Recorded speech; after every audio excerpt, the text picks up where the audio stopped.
Nitish Kumar holds crucial meet with party MLAs. RJD MLAs huddle at Tejaswi's residence ahead of the Bihar floor test tomorrow.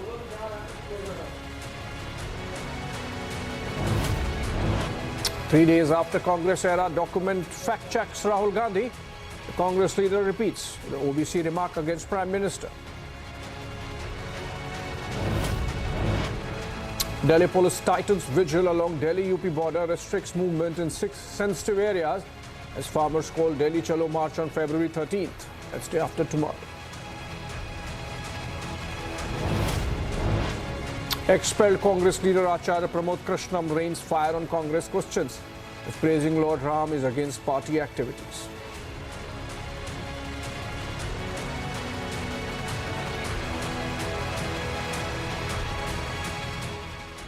All right, ladies and gentlemen, welcome back.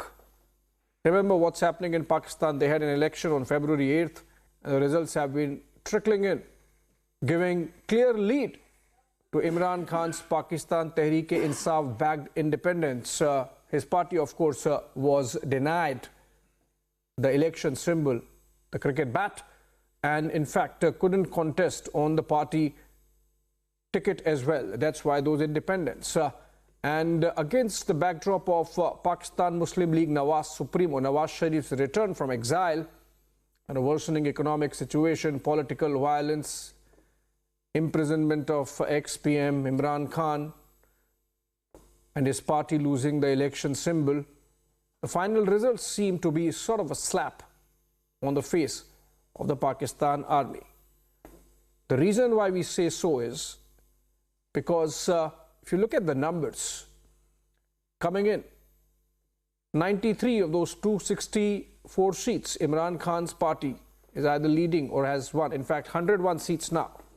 The party of another former Prime Minister, which is Nawaz Sharif, is second at 75, which means Nawaz Sharif on his own obviously cannot form the government. So the army would need to stitch up a coalition for Nawaz Sharif, even as Imran Khan's party and the independents who have won with his backing become the single largest bloc in the new National Assembly. We have these numbers on air, and in fact Imran Khan has already announced massive protests against the Election Commission of Pakistan and the manner in which the elections were held, which is being already seen as a rigged election around the world. We have seen statements coming in from the United States, the United Kingdom, the European Union, Australia, other countries who have panned the elections for not being free and fair. These are the numbers stacking up. Independents backed by PTI 101, PMLN 75, PPP 54. So if you look at it, the magic number happens to be 133, 134 of the total 266 seats. Obviously, PMLN and PPP, MQMP, if they come together, they can form the government, which would be PDM 2.0. Let's look at the developments that have taken place in the last 24 hours through this package that I come back with live from our Islamabad reporter on the other side. Pakistan poll results are finally out. Imran Khan-backed independents have swept the polls with 101 votes. This has forced three-time Prime Minister Nawaz Sharif to announce his intentions to form a coalition. Shahbaz शरीफ साहब इस सिलसिले में आज पेशरफ्त करें और आज ही मोहतरम आसिफ जरदारी साहब से मुलाकात करें और मोहतरम मौलाना फजल रहमान साहब से मुलाकात करें, MQM के साथ मुलाकात करें, डॉक्टर सिद्दीकी के साथ मुलाकात करें और फिर मिलकर बताएं कि पाकिस्तान के मौजूदा हालात इस बात का तकाजा करते हैं कि हम सब मिलकर इस भंवर से कश्ती को निकालें. A day after the PMLN Supremo's call, his party issued a statement confirming that the two parties agreed to work together in the interest of the country and public. Even as Nawaz Sharif rallies to form the government, Supporters and cadres of PTI and Jamaat-e-Islami are protesting across Pakistan over allegations of poll rigging. पूरा election जुल्म के ज़ाब्ते Days after Pakistan's held election, different political parties are negotiating to reach a deal to form government in center. Earlier today, Pakistan Muslim League Nawaz had announced that it has reached an agreement with MQM to form coalition government in center. And also tonight, the two bigwigs, including Nawaz Sharif and Afsar Sardari, will be meeting to discuss the terms and conditions about the coalition government they are going to actually form in the center as well. Pakistan is struggling to recover from an economic crisis. The country now faces political horse trading as parties try to cobble together leaders to prove their majority. Bureau Report, Republic TV.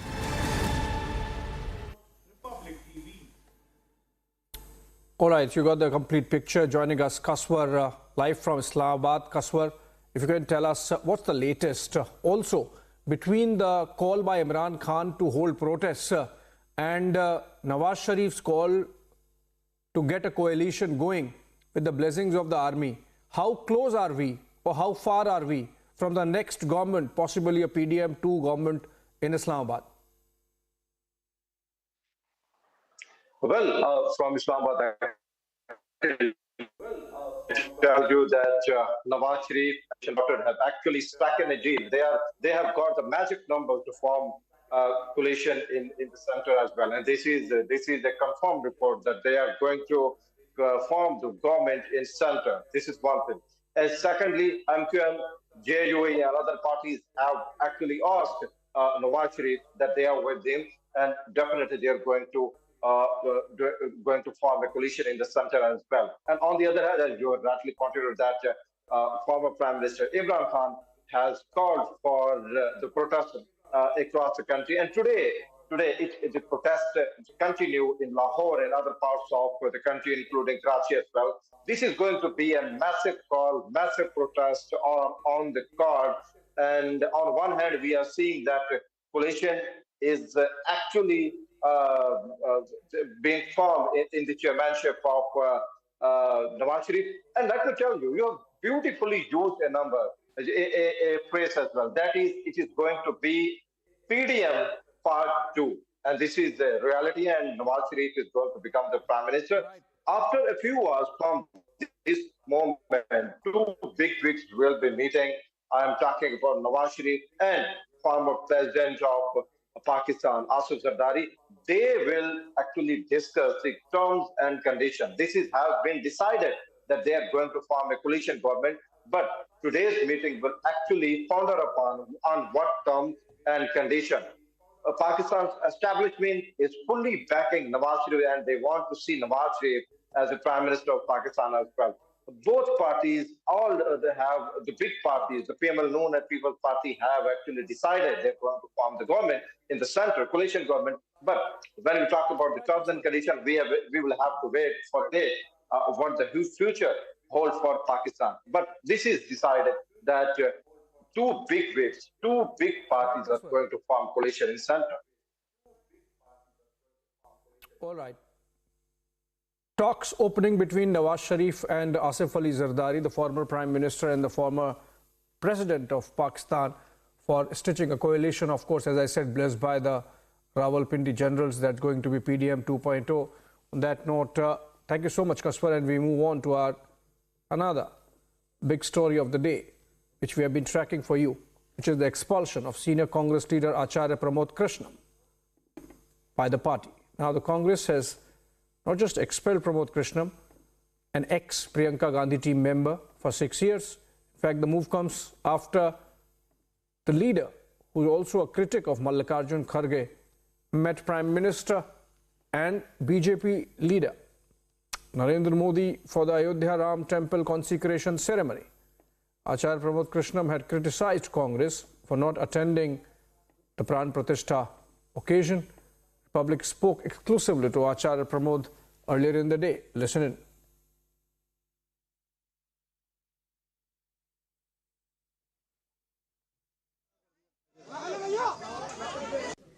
क्या राम का नाम लेना गुनाह है? क्या राम मंदिर की प्राण प्रतिष्ठा में जाना गुनाह है? क्या अयोध्या जाना गुनाह है? क्या सनातन की बात करना गुनाह है? क्या देश के प्रधानमंत्री से मिलना गुनाह है? क्या उत्तर प्रदेश के मुख्यमंत्री योगी आदित्यनाथ जी से मिलना गुनाह है? क्या श्री कल्की धाम का शिलान्यास कराना गुनाह है? तो ये कांग्रेस पार्टी के वो नेता बताएं कि कौन सी ऐसी बात है जो कांग्रेस के विरोध में है। कांग्रेस के विरोध में कौन सा बयान है? मैंने तो कहा था कि आप राम मंदिर जाओ, मैंने तो कहा था कि आप प्रधानमंत्री के फैसलों की आलोचना करो, लेकिन प्रधानमंत्री से नफरत मत करो। लेकिन कांग्रेस पार्टी नरेंद्र मोदी से इतनी नफरत करती है कि प्रधानमंत्री मोदी से नफरत करते करते वो देश से नफरत करने लगी है।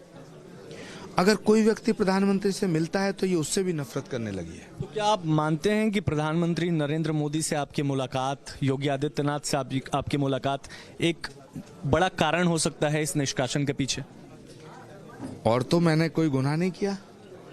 मेरा गुनाह इतना है कि मैं अयोध्या गया, मेरा गुनाह इतना है मैं नरेंद्र मोदी जी से मिला, मेरा गुनाह है कि मैं कल्की धाम के शिलान्यास समारोह में मैंने नरेंद्र मोदी जी को आमंत्रित किया, मैं योगी आदित्यनाथ जी से मिला। मेरा गुनाह यह है कि मैंने ये कहा कि राम और राष्ट्र पर समझौता नहीं हो सकता, राम और राष्ट्र पर समझौता नहीं किया जा सकता। मेरा गुनाह यह है कि मैंने सनातन का समर्थन किया। आपने सोशल मीडिया पर पहली प्रतिक्रिया दी थी, राम और राष्ट्र से समझौता नहीं, इसके पीछे के मायने क्या हैं? कांग्रेस पार्टी नास्तिकों के हाथ में आ गई है। ये नास्तिक लोग हैं, ये राम के नाम से चिढ़ते हैं, सनातन के नाम से चिढ़ते हैं। मेरे नाम के आगे आचार्य लिखा है, ये इन्हें खटकता है। मेरे माथे का तिलक खटकता है, मेरे ये वेशभूषा खटकती है, संस्कृत के श्लोक खटकते हैं, गीता, रामायण, रामचरितमानस, गीता प्रेस, सबसे इनका बैर है। तो मैं तो आभार व्यक्त करना चाहता हूं पार्टी के उन नेताओं का जिन्होंने मुझे इस पाप से मुक्त कर दिया। आचार्य जी, निष्कासन के बाद क्या पार्टी हाईकमान की तरफ से किसी से बातचीत हुई आपकी? अब बातचीत होने की गुंजाइश खत्म हो गई है। 6 साल बाद क्या आप फिर वापस कांग्रेस में जाएंगे? मैं निवेदन करना चाहता हूं कांग्रेस के उन नेताओं से जिन्होंने मुझे 6 साल को निकाला है कि भगवान राम को 14 साल का वनवास हुआ था, ये अवधि 6 साल से बढ़ा के 14 वर्ष कर दी जाए।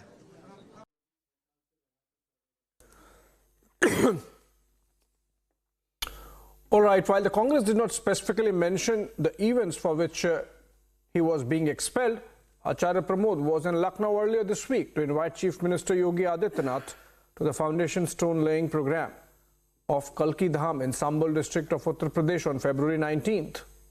Recently, he also met Prime Minister Narendra Modi, who will in fact be laying a foundation stone there that day. Remember, he earlier had shown staunch support for Ram Temple and Prime Minister Modi's vision. So was this the reason why the Congress High Command was irked?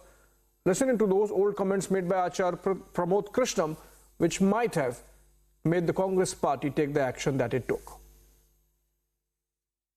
देखिए, कांग्रेस में कुछ ऐसे लोगों का कब्जा हो गया है जी, जो ना तो सच सुनना चाहते हैं और न सनातन की बात सुनना चाहते हैं, न राम की बात सुनना चाहते हैं। जो राम की बात करेगा, जो सच की बात करेगा, जो ज़मीनी हकीकत को बताने की कोशिश करेगा, उसको कांग्रेस छोड़नी पड़ रही है धीरे धीरे। ये बात ठीक है कि मंदिर का निर्माण अदालत के फैसले से हो रहा है और हुआ, लेकिन अगर मोदी देश के प्रधानमंत्री ना होते, अगर देश के प्रधानमंत्री नरेंद्र मोदी की जगह कोई और होते तो ये फैसला ना हो पाता। मैं उनसे कहना चाहता हूं वो भाजपा से लड़ें, राम से ना लड़ें। वो भाजपा से लड़ें, सनातन से ना लड़ें, वो भाजपा से लड़ें, भारत से ना लड़े। ये एक नया इतिहास लिखा जा रहा है और नया इतिहास लिखा गया है, और जिन लोगों को ये नजर नहीं आ रहा है, या तो वो अंधे हैं या उन्होंने आंखें बंद कर रखी हैं। ये भारत के नवनिर्माण का दिन है, ये भारत में रामराज्य की पुनर्स्थापना का दिन है। भारत भावनाओं का देश है और सनातन का विरोध हमें ले डूबा। जातिवादी राजनीति को कभी इस देश ने स्वीकार नहीं किया है। 6 सितंबर 1990 का राजीव गांधी जी का भाषण है संसद में, वो सुन लीजिएगा। देखिए, कांग्रेस में कुछ ऐसे लोगों का कब्जा हो गया है जो ना तो सच सुनना चाहते हैं और न सनातन की बात सुनना चाहते हैं, न राम की बात सुनना चाहते हैं। जो राम की बात करेगा, जो सच की बात करेगा, जो जमीनी हकीकत को बताने की कोशिश करेगा, उसको कांग्रेस छोड़नी पड़ रही है धीरे धीरे। अलायंस जो ये इंडिया गठबंधन जब से बना, तब से ही गंभीर बीमारियों से ग्रस्त हो गया।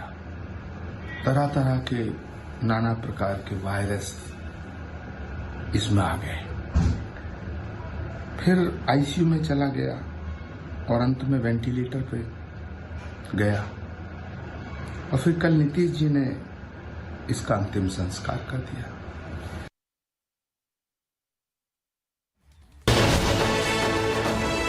What difference do you see now as compared to when you had actually started? There is equal match fees for the girls playing for India. There is a Women's Premier League. We are getting into our second season, so there is huge change to when I started in 90s to where women's cricket now is, and it is in a much better place. I can see a lot many girls in the interiors of our country pick up bat and play. We get to see a lot more videos on social media. So I think we've come a long way when we talk about women's cricket in our country.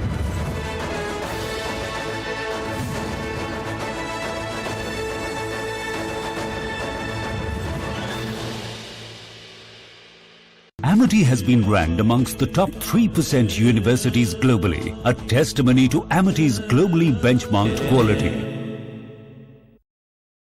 I am very happy to announce that Niva Bupa Health Insurance has come on board as Republic TV's studio partner. Niva Bupa Health Insurance is the fastest growing company among standalone health insurance players in India.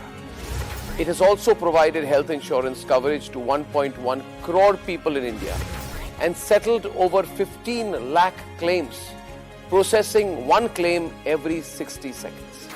So we are delighted to be partnering with them.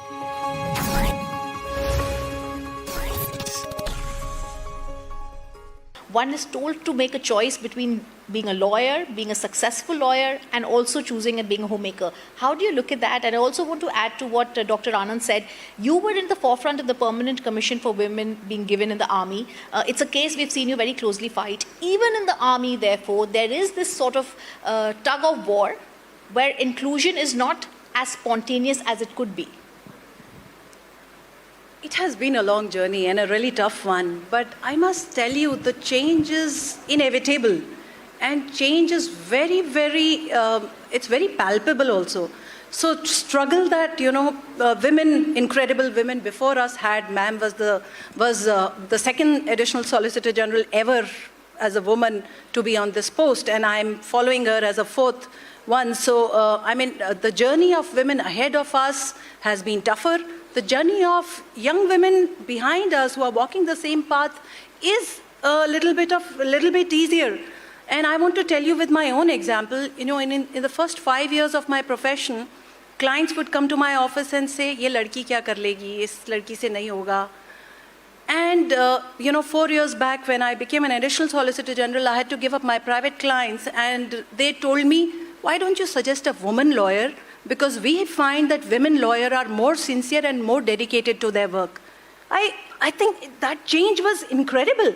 And today, many of us, so we had to make that choice between either having a family till our generation. If you want to have a career, then you can't expect to have a family. And if you want to have a family, be a family woman. But today, I see a lot of younger women lawyers having family, walking with grace, their counterparts, their spouses, their partners actually helping out with raising the next generation. So Justice RBG, the famous Ruth Bader Ginsburg, had famously said that the real change will really happen when men become equal stakeholders in raising the next generation. One thing I must say, for men in any field, they just need to be meritorious. For women, you need to be meritorious and you need to have strong support system at home, because at home is where it really counts. And what the trouble is, most young girls get their wings clipped at home. So if you clip your daughter's wings at home, if you clip her, if you put her dreams into a box and you don't allow her to take a flight, she can't go out in the society and take that flight. She can't be a contributor to the nation. She can't be nation building tomorrow. You've clipped her wings already. If you become the wind beneath her wings, then she can go out and take that flight and take the nation to new heights. About 100 years ago, less than 100 years ago, even mirrors were not usual.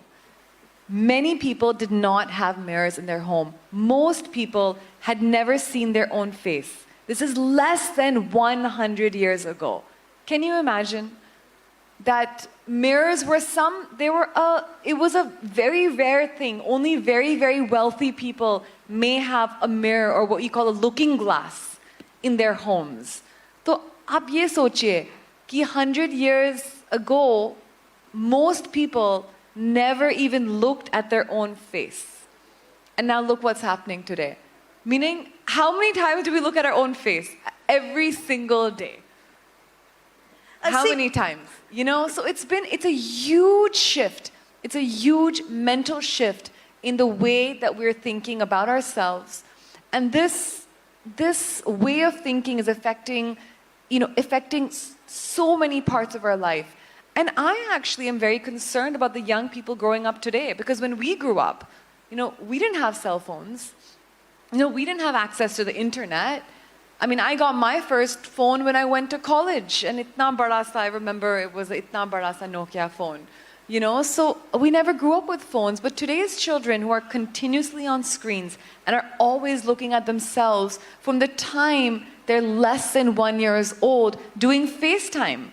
They're all doing FaceTime with their family members, and they mostly love it because they're seeing pictures of your one stop for all the breaking news updates, and I am Nikita Sahai.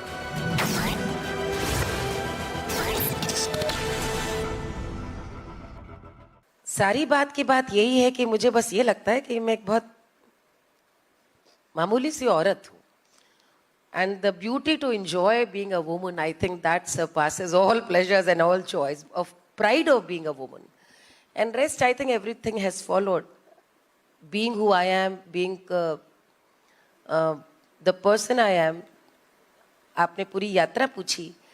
बहुत पुरानी यात्रा है, कई वर्षों की. आज चलते हुए ये लगता है जैसे कई जन्म जीत लिए हो, कई जन्म जी लिए हो. और कई चित्र, उसमें कई छवियां याद आती हैं.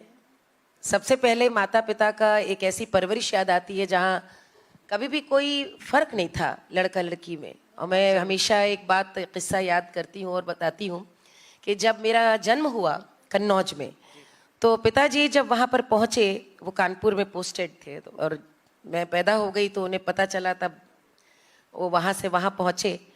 तो आते ही उन्होंने अपनी सास यानी मेरी नानी से कहा कि अम्मा तुमने बंदूकें छुड़वाई कि नहीं. तो वो अब अपने दामाद से क्या कहें सास. तो उन्होंने उस समय बड़े ही संकोच में कहा कि देखो कैसे बौरान है, बिटिया पे बिटिया भाई, और कह रहे कि बंदूकें छुड़वाओ. कौन सी बहुत खुशी की बात है, बिटिया पे बिटिया भाई, कोई बंदूकें छुड़ाने वाली बात है. यानी कि उस समय का जो परिवेश था कि मेरे से बड़ी बहन थी, तो बेटी पे बेटी हुई है, तो कौन सा सेलिब्रेशन करने का तो कोई इसमें ज़रूरत नहीं कि बंदूकें छुड़वाई जाए. और मेरे पिताजी ने कहा कि मैं डॉक्टर हूँ और ज़िला अस्पताल यानी सरकारी सेवा में हूँ, और मेरा अपना अनुभव रहा है कि अम्मा मरीज भर्ती रहता है तो पिता की सेवा बगल में बैठी बेटी ही करती है, भले बच्चे के इम्तिहान छोड़ करके आई हो, लड़का मनी ऑर्डर भेजता है लेकिन सेवा बगल में बैठी बेटी ही करती है। तो ऐसी सोच के साथ मेरा जन्म, मेरी परवरिश हुई। तो ये कह सकते हैं कि जो बायस है जेंडर वाला वो मैंने कभी महसूस नहीं किया, और पढ़ने में भी नहीं। और शायद जो आपने एक बात अभी कही सुचरिता कि बहुत कम लोग जानते हैं आपके व्यक्तित्व के और पहलू, तो उसका शायद एक कारण है कि मैं ऑलराउंडर सी थी, पढ़ाई में भी थी, गाने में भी थी, और दोनों में एक तरह की एक शार्पनेस थी, ब्रिलियंस थी। जब तक समझती कि करूं क्या, गाते गाते शादी भी हो गई। और उसके बाद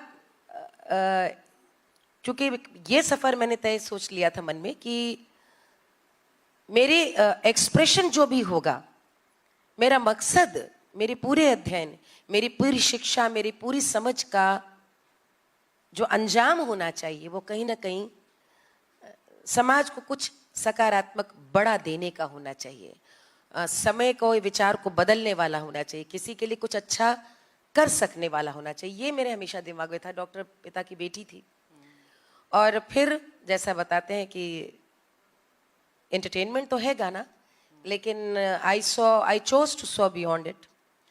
और कहीं ना कहीं जो अपने हमारे लिव्ड एक्सपीरियंसेस हैं, हमारे पूर्वजों के जो ट्रेडिशंस हैं, जो बॉन्डिंग है, कल्चरल इथॉस है पूरे इंडियन इकोसिस्टम का, लाइफ सिस्टम का, वो कैसे हमारे मातृशक्ति ने, कैसे हमारी दादियों ने गानों के जरिए, लोक कथाओं के जरिए, फोक थिएटर के जरिए, लोकाचार के जरिए कैसे उसको बचा के रखा, नई जनरेशन को सिखाया।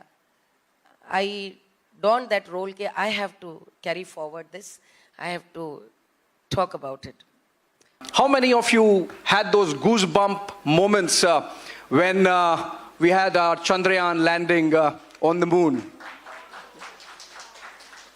And you know, she is someone who was integral, or has been integral to not just Chandrayaan, in fact, ma'am, right? Many other of our projects which ISRO has spearheaded over the last couple of years. Yeah. I'm handling all the interplanetary missions and the low Earth orbit missions, and I'm also the project director for the Aditya L1 mission, which sets up the first country's solar observatory.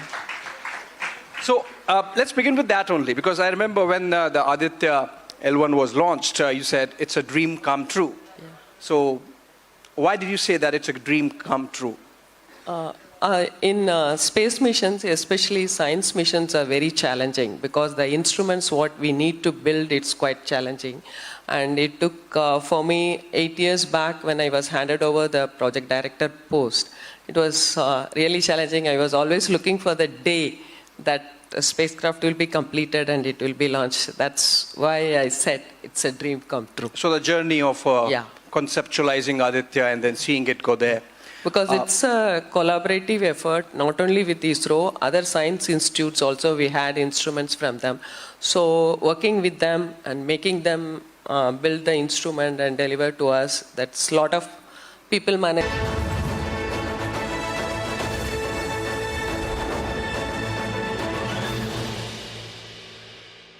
Staying with the theme of the legal landscape now, we move to our keynote address. Equality means the law should be equal for all. Equality means no dissections, no parallel system of justice. Through India's rich history and legal movements, India has always strived for equal threads, taking us through the threads of the legal tapestry and India's hard-fought journey to achieve equality. Please put your hands together to welcome on the stage the very accomplished senior advocate Madhavi Diwan, who made history as the third woman and the youngest ever to hold the position of the Additional Solicitor General of the Supreme Court. For me personally, having seen her in the courts, I think she's been at the forefront of fighting for the abolition of triple talaq, and her clarity in thought and purpose with which she drafted the government affidavits won us over. She also therefore has now gone down in the India's history books vis-a-vis the contributions to Indian women and gender justice. Let's welcome Madhavi Diwan.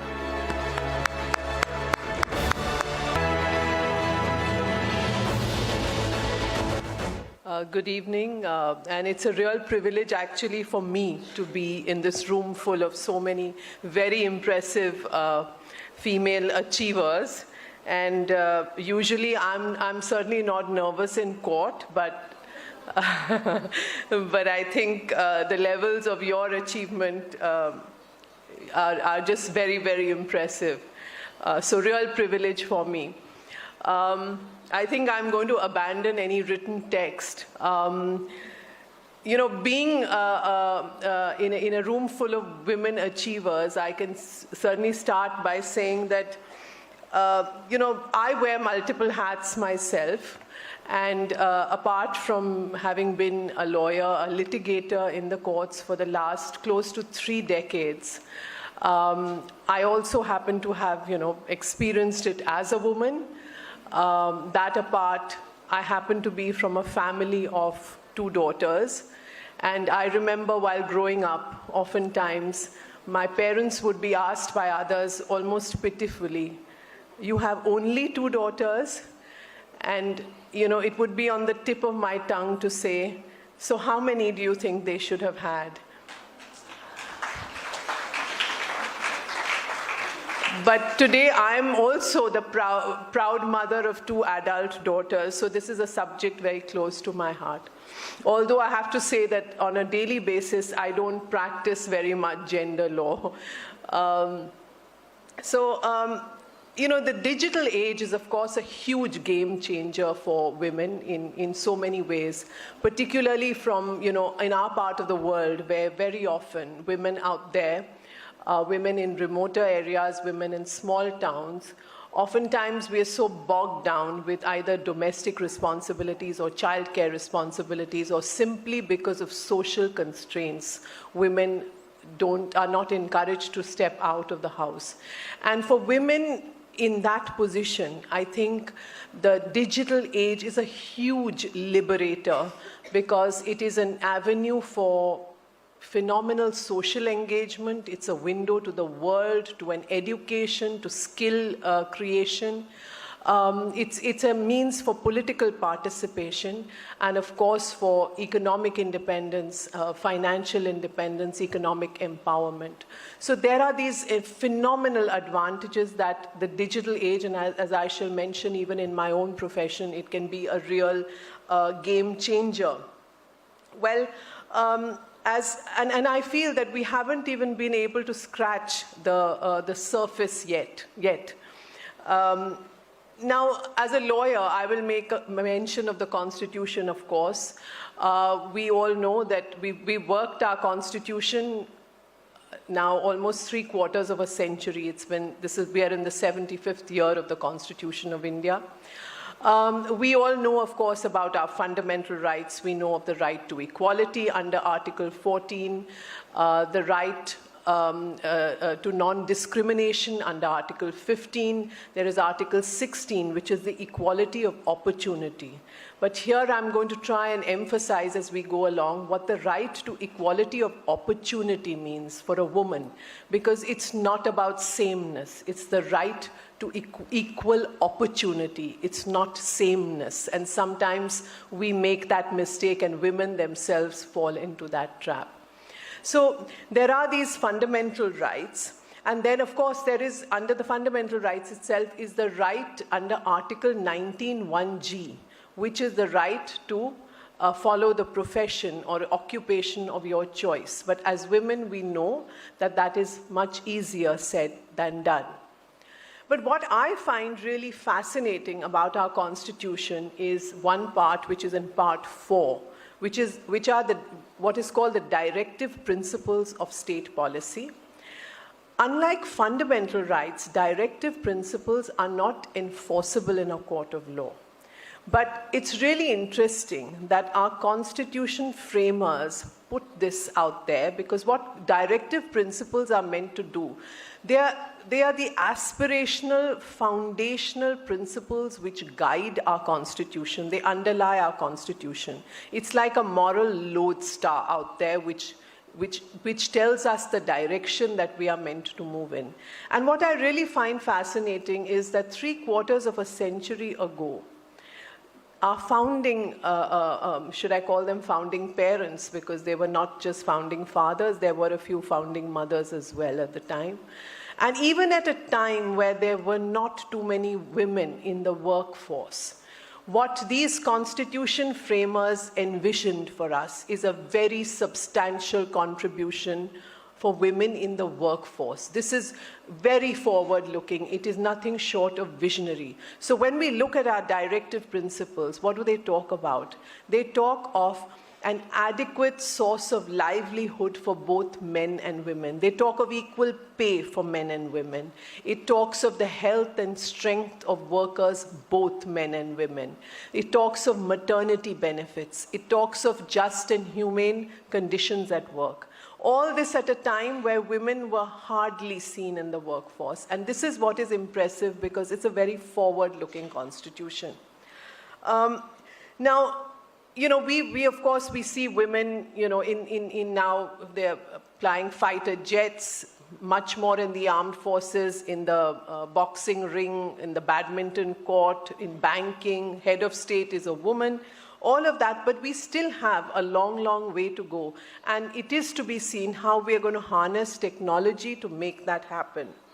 Now, before we examine solutions on how to get more women into the workforce and into, for instance, to be able to stay the course in professions like mine, which are very, very male-centric, we need to perhaps analyze a bit better the kind of barriers that women face typically.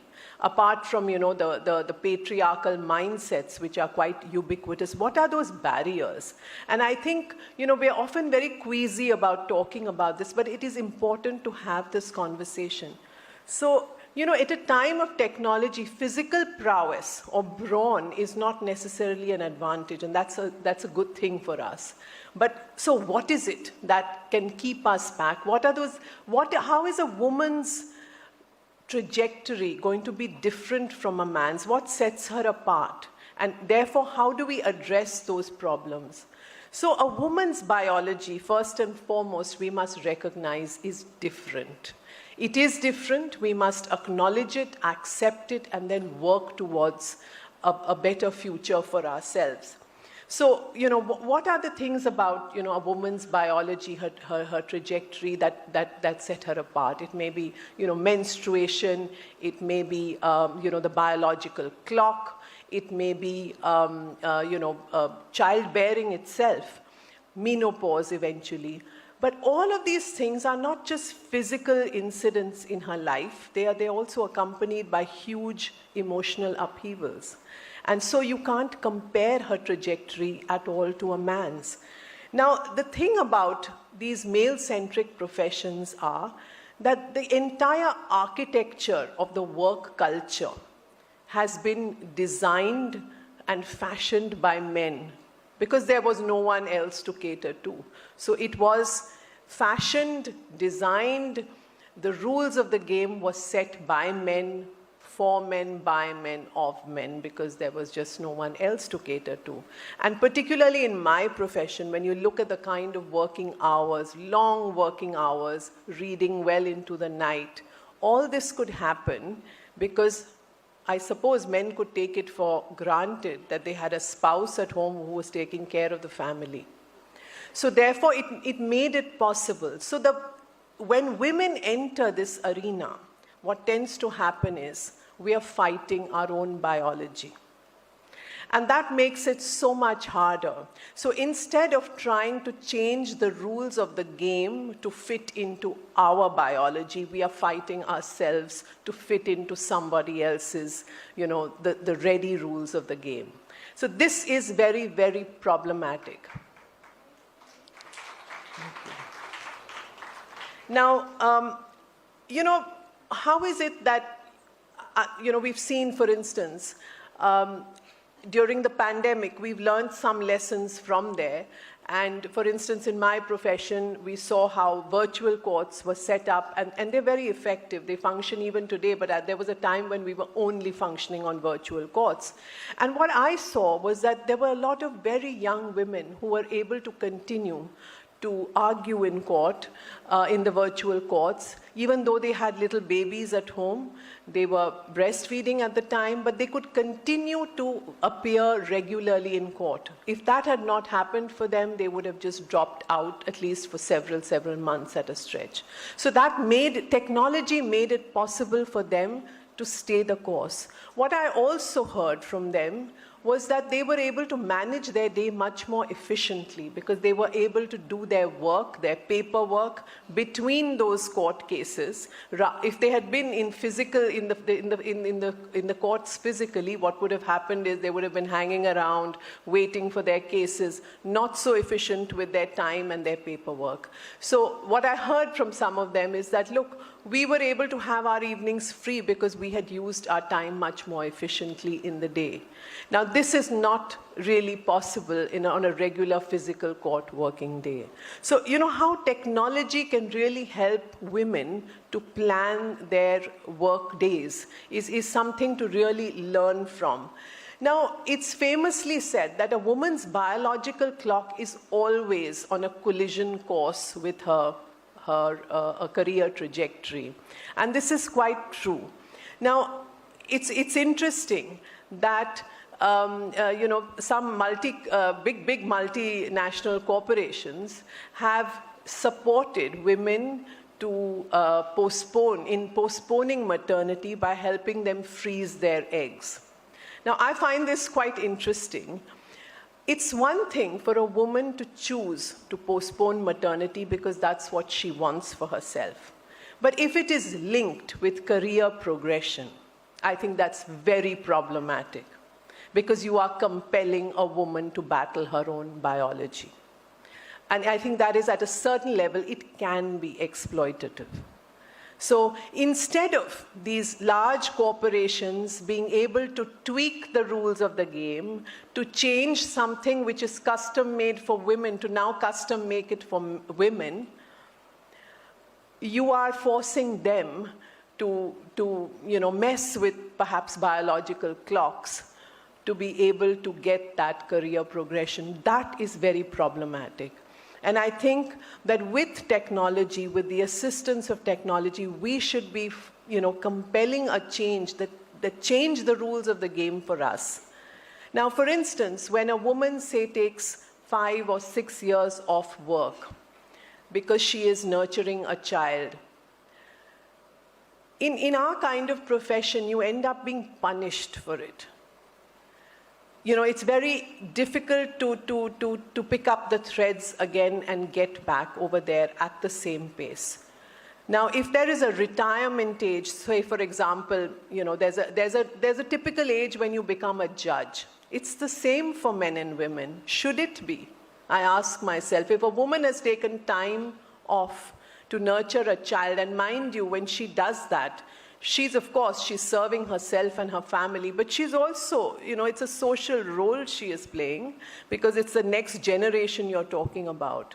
And if she's emotionally nurturing a next generation, I think she should be rewarded for it, not punished for it.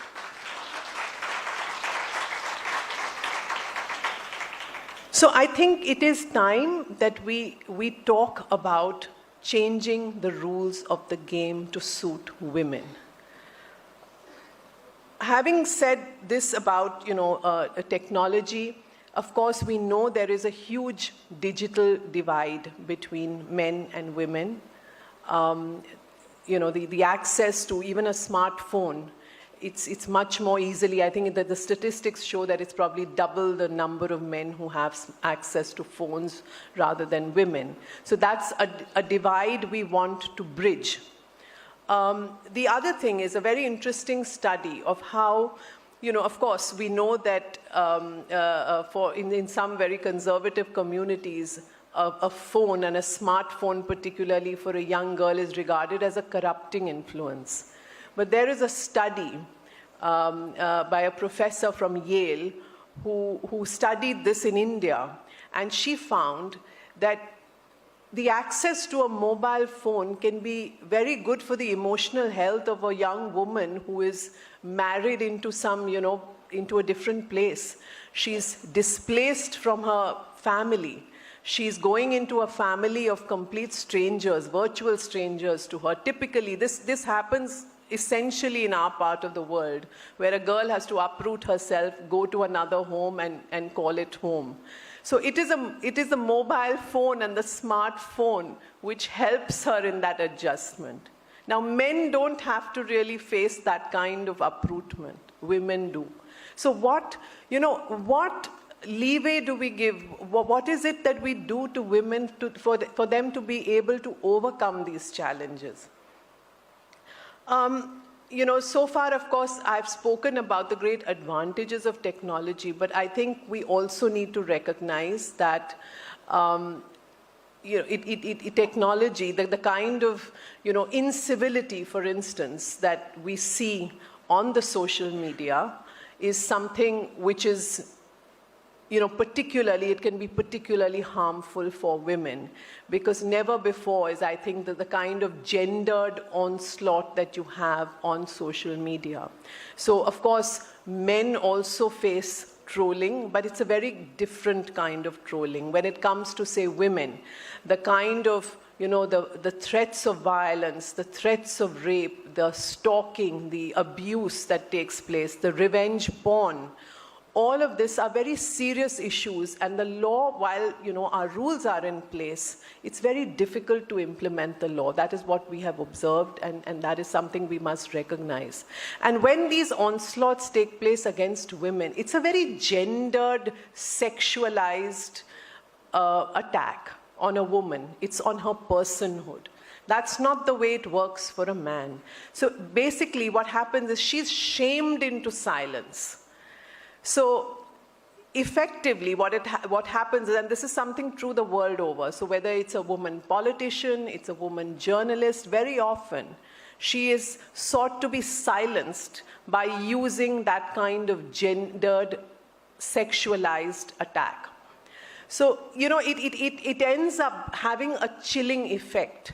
So these are weapons of misogyny, and that's the paradox. So this great enabler, this great empowering, this great liberating force, which is the internet and the social media, can turn into the opposite if we are not able to check and to quell this kind of hate speech against women. So I would say that yes, while it's very, very important for us to be able to harness the great advantages of technology, it's also equally important for us to take measures to step in and to clamp down with an iron hand on hate speech against women in particular. And of course, it's also for the tech giants which make it possible for these kind of exchanges to happen on their platforms, to take a more proactive approach in trying to quell hate speech against women. So with that, I think I have exceeded perhaps my time limit, so I'll stop here. And thank you very much. It's been a great pleasure to be here. Thank you.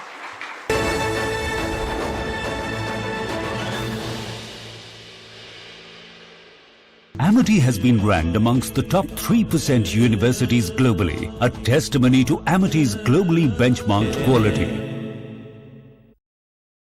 Hidden in their rhetoric was 3.8 lakh crores of bad financial assets. That in the decade that was lost opportunities.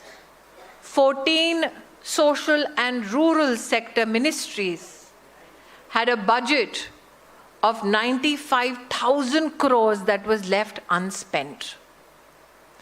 That 6.4% of our national budget was left unspent, that too in segments that needed it the most. Helps us understand why I articulate the UPA era as the lost decade. That in that decade, the out-of-pocket expenditure for health nationally stood at 64.2%. That the lost decade, led by the Congress party, and I still remember that evening where a TV studio was lit in July 2012, but 62 crore Indians were left behind in pitch darkness, the largest ever power outage. That is the decade that we've emerged from towards the light of development. That many amongst you have heard the Prime Minister articulate how we emerged from the fragile 5 to now the 5th largest economy in the world. But if I gave this emergence a gender lens, what would that lens help us see? Ladies, for your consumption, I say this. This white paper may not possibly outline, however, it is in black and white written, that when the Congress-led UPA took office, across Government of India on the schemes for welfare for women, a measly 10,845 crore rupees was spent. That by the time the Congress left office and Modi became Pradhan Sevak, this year's budget, if you look at it from a gender perspective, has estimated a spend of 3.1 lakh crores. That is the jump, not only in numbers, but ambition. So when I look back at the decade that was lost, I remember in the year 2013, came a report which said that 6% of our GDP was negatively impacted because of lack of sanitation coverage. But what alarmed us even more is that when crime against women and numbers associated with it were studied, close to 40 to 44% of sexual assault on women in that lost decade led by the Congress Party, 40 to 44% of such assaults happened when women went out to defecate in the open. That this was not only a sanitation problem, this was not only a problem with regards to violence against women. Public Niva Bupa Studio, your one stop for all the breaking news updates, and I am Nikita Sahai.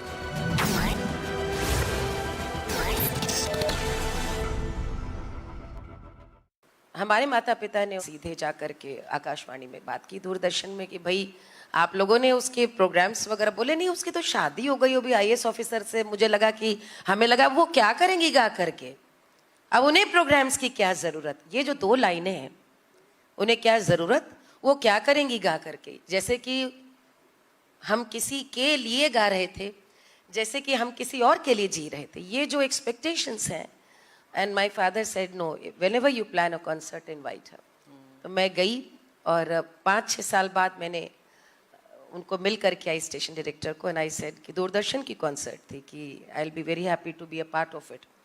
तो मैंने मांगा, और मांग करके फिर मैंने जब गाया, गाने के बाद फिर से अच्छा लोगों को लगा कि अच्छा नहीं अब ये गाएंगी, ऐसा नहीं कि ये टिपिकल हाउसवाइफ हो करके नहीं गाएंगी, लेकिन ऐसे ऑफ एंड ऑन होते थे। आमतौर पे एक राय बन चुकी थी कि इनकी शादी हो गई है, वो भी आईएएस ऑफिसर है, जो कि उत्तर प्रदेश में बहुत बड़ा अफसर, उस ज़माने में तो बहुत ही ज़्यादा 90s में माना जाता था। तो अब ये बहुत अनअप्रोचेबल है, इनसे बात भी कैसे करें, इन तक पहुँचे, मोबाइल का दौर भी नहीं था। तो आधे लोग डरते भी थे हस्बैंड से, कैसे जाकर बोले कि आपकी वाइफ को गाने के लिए बुलाना है। So it was all multiple factors. तो मुझे ये समझ में आया कि ये यात्रा मुझे खुद ही तय करनी है। तो मैं खुद, याद है मुझे सांस्कृतिक केंद्र खुद चल के गई और मैंने बताया दिस इज़ माय बायोडेटा और मुझे गाना है, आप क्या प्रोग्राम हो। तो मुझे पहला प्रोग्राम प्रतापगढ़ में मिला, मुझे याद है। तो एक तो मुझे लगता है आजकल जैसे लोगों को लगता है कि सिफारिश हो या कहीं किसी से मांगने हम स्वाभिमान में कैसे जाएं।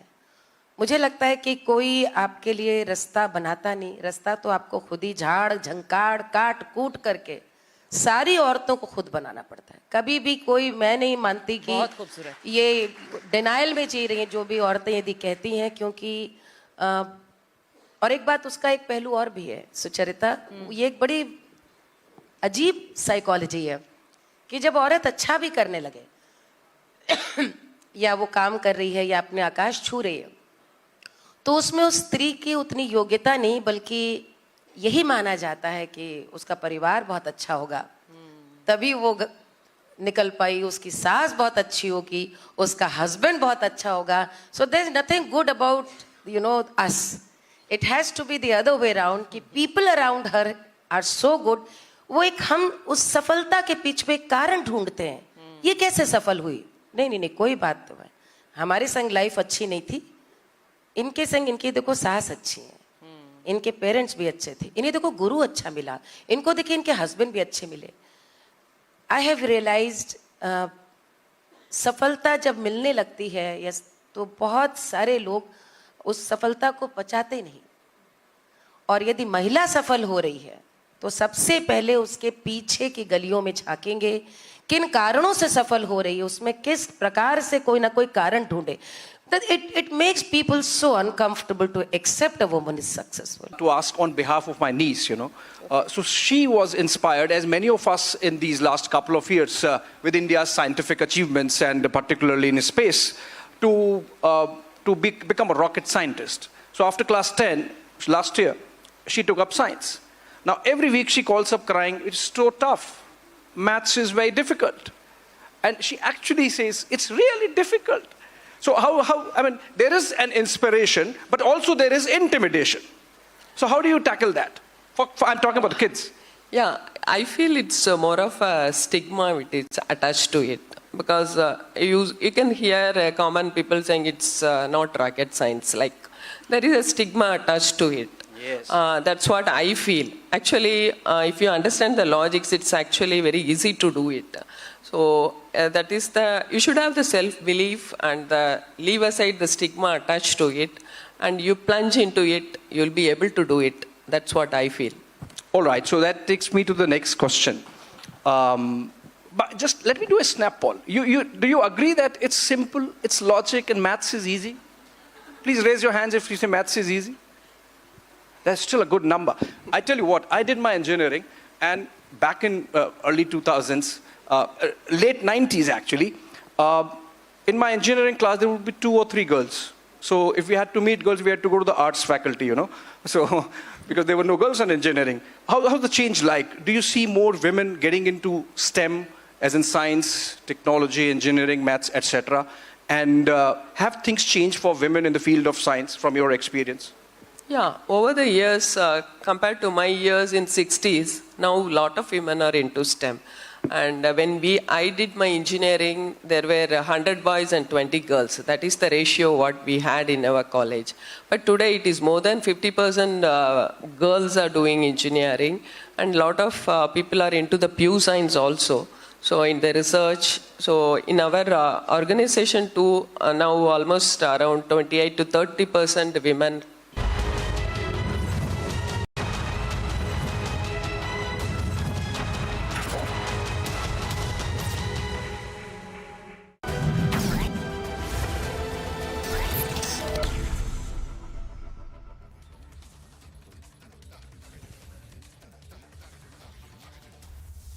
Hello, a very warm welcome. We are live on Breaking Republic TV. I am Rakshita Mishra with you. Let's get started with all the top stories making headlines.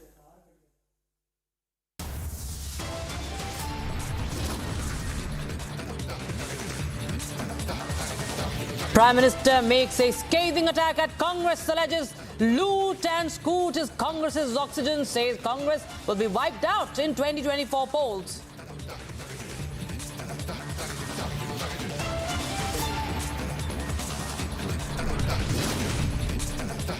Nitish Kumar holds crucial meet with party MLAs. RJD MLAs huddle at Tejasvi's residence ahead of the Bihar floor test tomorrow.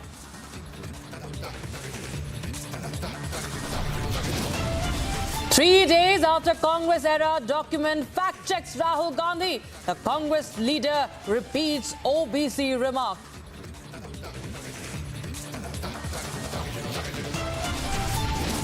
Delhi police tightens the vigil along Delhi-UP border, restricts movements in 6 sensitive areas as farmers call Delhi Chalo March on February 13th.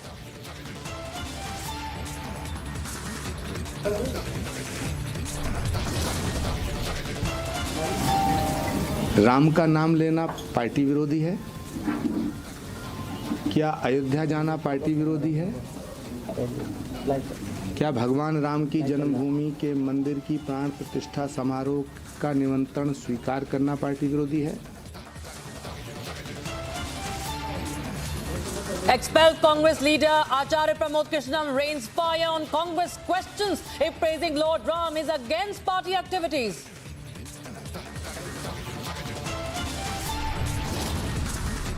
And Pakistan faces a hung parliament. Parties intensify efforts to form a coalition government.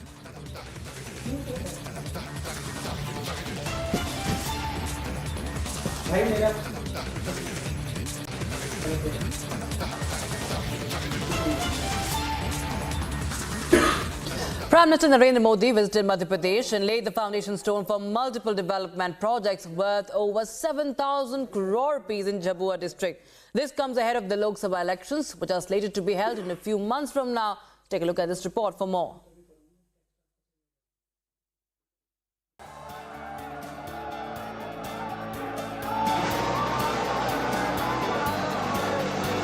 Prime Minister Narendra Modi visited Madhya Pradesh's Jhabua district. Prime Minister Modi in Madhya Pradesh laid foundation stone of multiple development projects worth over rupees 7,000 crore. The PM announced that 2 lakh women will have access to the Ahar Anudan Yojana. It will provide women from backward tribes with rupees 1,500 per month for nutritious food.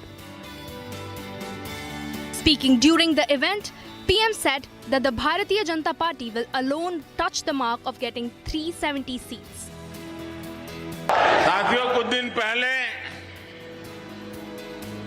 जब विपक्ष में से आवाज आई 400 पार, तो फिर मैंने कहा देखो भाई, एनडीए की 400 पार की बात तो मैं भी सुन रहा हूं, लेकिन मैं ये भी सुन रहा हूं कि अकेला बीजेपी, अकेला कमल का निशान 370 पार करेगा.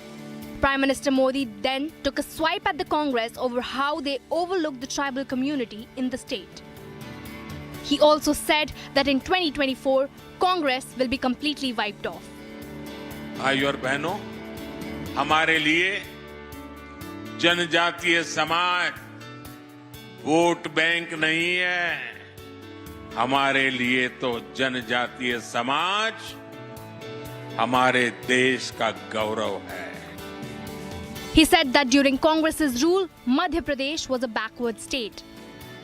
कांग्रेस और उसके दोस्तों की दो ही ताकत है. जब ये सत्ता में रहते हैं, तब लूटते हैं. जब सत्ता से बाहर जाते हैं, तो लोगों को लड़वाते हैं. यानी लूट और फूट, यही कांग्रेस की ऑक्सीजन है. इनको बंद करते ही कांग्रेस पार्टी का सियासी दम टूटने लग जाता है. PM emphasized that his visit to the state is to push Vikas. लोग कह रहे हैं कि मोदी मध्य प्रदेश में झाबुआ से लोकसभा की लड़ाई का आगाज करेगा. मैं बताना चाहता हूं कि मोदी लोकसभा चुनाव के प्रचार के लिए नहीं आया है. मोदी तो सेवक के तौर पर ईश्वर रूपी एमपी की जनता जनार्दन का आभार मानने आया है. PM Modi's tribal outreach campaign in the state is significant as Madhya Pradesh has the 6th highest Lok Sabha seats reserved for tribals. Bureau Report, Republic TV. Now, on Thursday, a sea of farmers from around 100 villages of Noida and Greater Noida took to the streets, bringing the traffic to a standstill in several parts of Delhi NCR as they made an unsuccessful bid to march towards Parliament. Between 12 p.m. and 5 p.m., heavy traffic jams were witnessed on the Noida-Greater Noida Expressway, DND Loop, Kalindi Kunj Bridge as well. Now, the farmers have again decided to hold the protest on the 13th of February. Amid the farmers' protest in Delhi NCR, a team of 3 union ministers held a meeting with the leaders of farm organizations in Chandigarh to allay their fears. The central team comprised of union ministers Piyush Goyal, Arjun Munda and Nityanand Rai, who flew down to Chandigarh to reach out to the farmer leaders. Farmers have planned a Delhi Chalo march to press for their demands, including a law to guarantee a minimum support price for crops on the 13th of February. Here's a detailed report. Ahead of the Delhi Chalo march on February 13th, the Delhi police has enforced Section 144 along the border areas. The Delhi police issued prohibitory orders restricting movement. The entry of tractors, trolleys, buses and trucks and other vehicles carrying protesters into Delhi has been prohibited. Ahead of the farmers' call to Delhi, in fact, the national capital and the Delhi police have been on alert and issued strict guidance and strict guidelines to all the districts which are bordering the nearby areas from Haryana and Punjab. In this view, what is in fact interesting to note that from the last farmers' protest, the crime branch and social media cell of the Delhi police has in fact been alerted. They have started monitoring all the social media accounts which are actually highlighted as the problematic accounts from the last time in the farmers' protest. Cut to Haryana. Internet has been suspended in 7 districts to maintain vigil, and the Punjab-Haryana Sambhu borders have been sealed. Security also heightened at Ambala-Kaithal bypass. किसान आंदोलन के चलते हुए हमने यहाँ पे border seal कर दिया है, शंभू बॉर्डर को, और यहाँ पे जो है फोर्सेस तैनात हैं हमारी, और हमारे साथ आरएफ की फोर्सेस भी रहेगी, और हम उनको तो जब भी वो आएंगे तो हम उनको यही रिक्वेस्ट करेंगे कि वो इससे आगे ना जाएं, और बेसिकली उनको कोई परमिशन नहीं मिली इस चीज़ के लिए, और हम यही चाहेंगे कि वो पीसफुली उसको प्रोटेस्ट को ख़त्म करके वापस चले जाएं.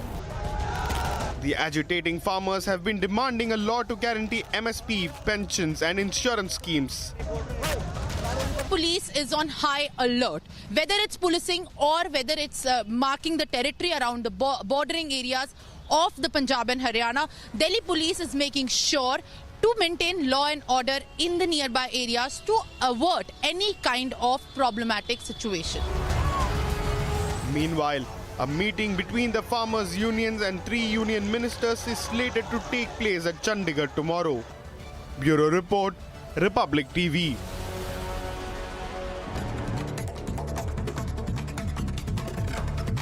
In some more news, Jammu and Kashmir Lieutenant Governor Manoj Sinha has praised the substantial economic progress in the state, citing a growth in GDP from 1.6 lakh crore rupees in 2018 and 2019 to 2.64 lakh crore rupees today due to reforms in the last 4 to 5 years. GDP की अगर मैं बात करूं तो जो reforms पिछले 4-5 सालों में हुए हैं उसका परिणाम ये हुआ है कि जीडीपी जो 18-19 में 1.6 लाख करोड़ हुआ करती थी वो आज हम 2.64 लाख करोड़ पर पहुंच गए. Delhi Minister, Aam Aadmi Party leader Atishi has criticized the central government for hindering the Ghar Ghar Ration scheme's launch in Delhi. She has urged Delhi residents to support Aam Aadmi Party into 2024 Lok Sabha elections for the implementation of the scheme, which is set to benefit over 17 lakh beneficiaries. जब दिल्ली में आम आदमी party की सरकार बनी तो हमने home delivery of ration यानी घर घर राशन पहुंचाने की योजना बनाई, लेकिन केंद्र सरकार को दिल्ली सरकार की कोई भी ऐसी योजना बर्दाश्त नहीं होती है जो दिल्ली वालों की जिंदगी को और बेहतर बनाती है। 2018 में यह स्कीम दिल्ली के कैबिनेट में पास हुई, 2021 में यह स्कीम नोटिफाई हुई, लेकिन आज तक एलजी साहब के माध्यम से केंद्र सरकार ने दिल्ली में इस स्कीम को इंप्लीमेंट नहीं होने दिया। Shiv Sena chief Uddhav Thackeray has asserted unity with the Muslim community in Mumbai, saying that Shiv Sena has a distinctive Hindutva compared to BJP's. Thackeray says that his inclusive idea of Hindutva is focused on nationalistic values, whereas the BJP's focus is on divisive ideologies. BJP leader Shehzad Poonawalla has denounced Aam Aadmi Party's decision to contest all 14 Lok Sabha seats in Punjab, labelling it as another setback to the India alliance. Poonawalla stated that this move reflects the trend of political leaders bidding goodbye to India alliance, such as Mayawati and Mamata Banerjee said previously.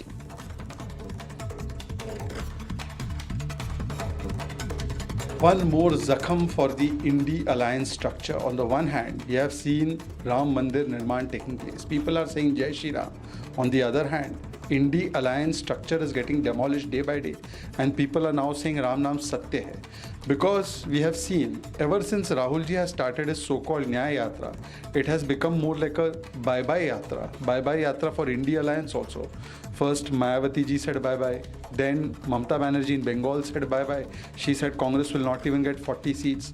Now, Aam Aadmi Party in Punjab has said bye-bye. They are saying we will contest all the 13 plus Chandigarh seat on our own. Union Minister Gajendra Singh Shekhawat has lauded the government's decision to award Bharat Ratna to farmer leader Chaudhry Charan Singh and agricultural scientist Dr. Swaminathan. He said that the recognition is not politically motivated, but rather reflects the centre's respect for individuals who have significantly impacted the farmer community.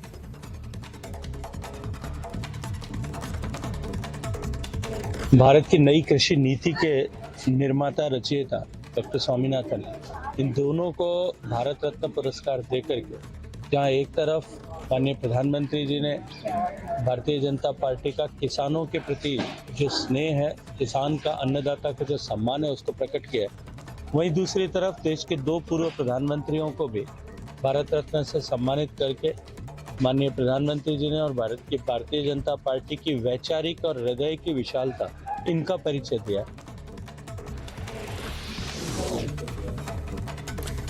General Manager of the publishing sector, Abdul Latif Al-Wasil, has expressed enthusiasm as Saudi Arabia is designated as the guest of honor at the New Delhi World Book Fair. He says that this cultural exchange opportunity will enhance understanding between India and Saudi Arabian populations. New Delhi World Book Fair is one of the prominent book fairs in the world, and we are very glad to have this invitation extended from the management of the book fair to the Kingdom of Saudi Arabia to become the guest of honor for the version of 2024.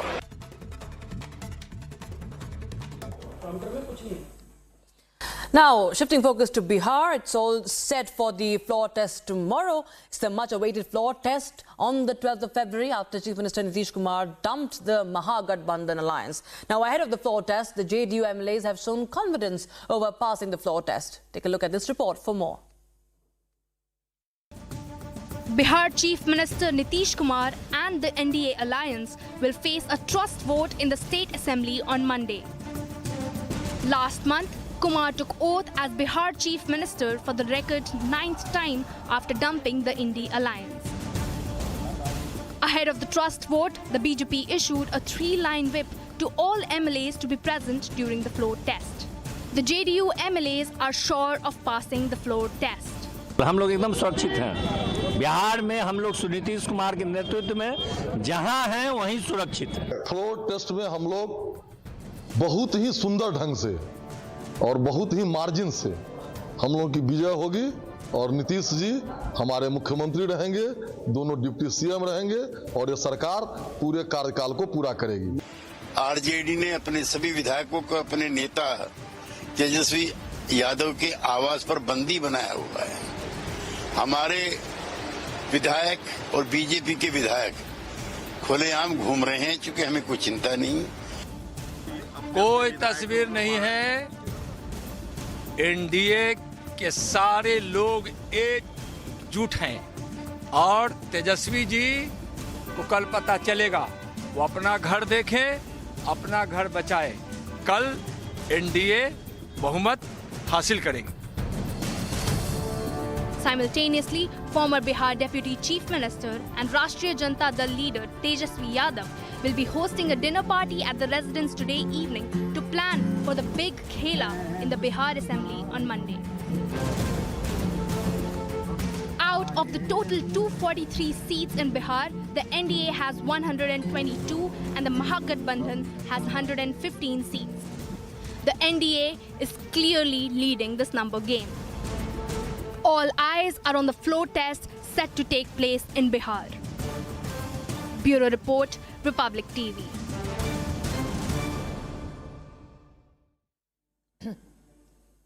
Now, days after riots broke out in Uttarakhand's Haldwani, brother of SP leader Mateen Siddiqui has been arrested. Javed Siddiqui was arrested on the basis of a video in which he was seen instigating people and threatening the police over demolition of an illegal structure. More details in this report.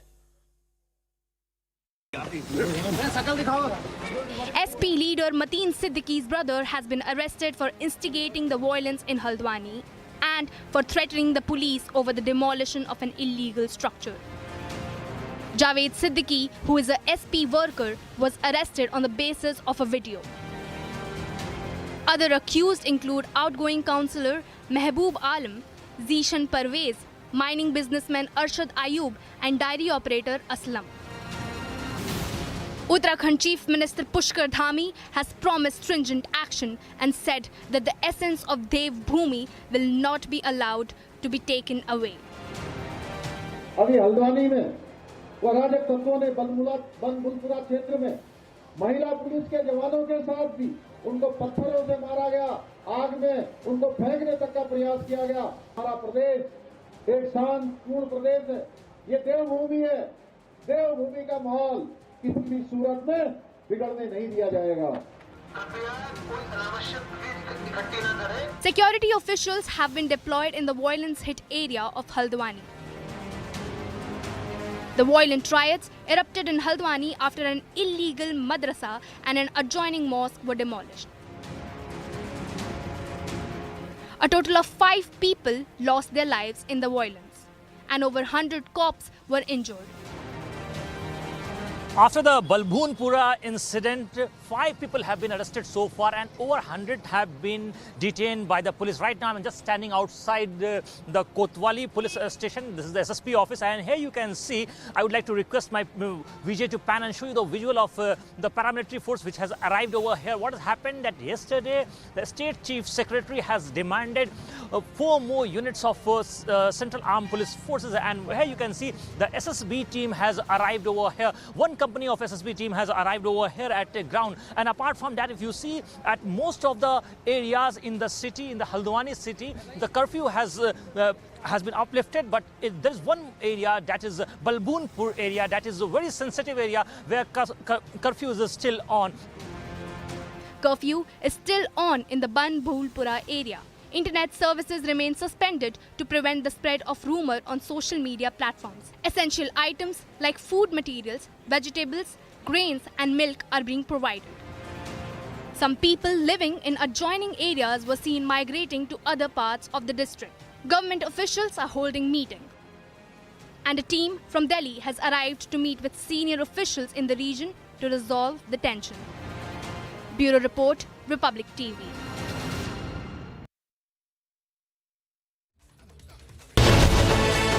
One is told to make a choice between being a lawyer, being a successful lawyer, and also choosing and being a homemaker. How do you look at that? For women, you need to be meritorious and you need to have strong support system at home, because at home is where it really counts. And what the trouble is, most young girls get their wings clipped at home. So if you clip your daughter's wings at home, if you clip her, if you put her dreams into a box and you don't allow her to take a flight, she can't go out in the society and take that. She can't be a contributor to the nation. She can't be nation building tomorrow. You've clipped her wings already. If you become the wind beneath her wings, then she can go out and take that flight and take the nation to new heights.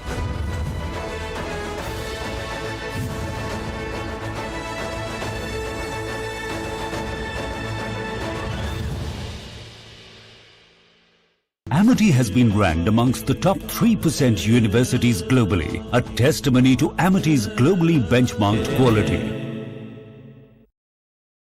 I am very, very happy to announce that Niva Bupa Health Insurance has come on board as Republic TV's studio model. Niva Bupa Health Insurance is the fastest growing company among standalone health insurance players in India. It has also provided health insurance coverage to 1.1 crore people in India and settled over 15 lakh claims, processing one claim every 60 seconds. So we are delighted to be partnering with them.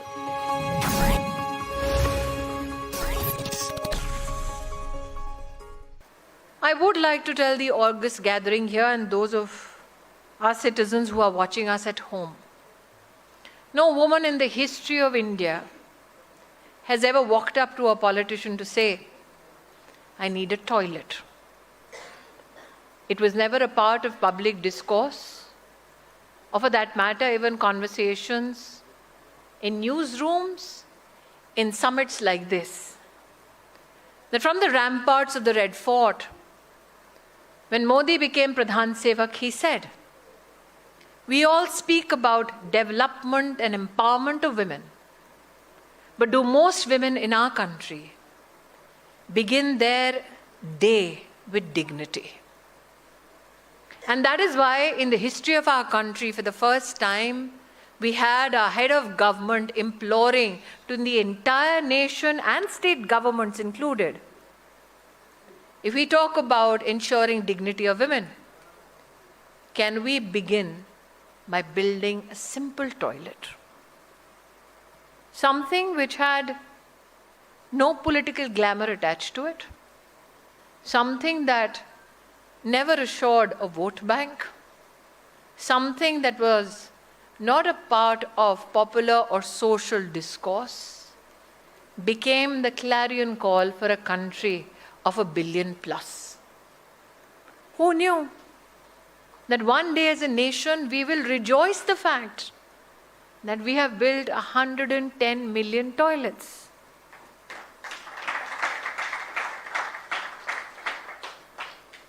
But what was the multiplier effect? The Prime Minister in that very speech said, do we not know that young girls drop out of schools because they don't have a separate toilet access? That they cringe and they wait and they struggle, but they do not speak of their discomfort. Can we look at education institutions having the same facility so that we can curb dropouts amongst the young girls? And in that, the Prime Minister gave a dedicated timeline. He said, if we have the tenacity, let's build in every government school a separate toilet for young girls in 1 year. I would like to remind you it was one line in a speech that spoke about freedom and independence. But for the first time in the history of our country, we had the man at the helm talking about that young girl who was uncomfortable at school only because she did not have... This is Republic Niva Bupa Studio, your one stop for all the breaking news updates, and I am Nikita Sahai.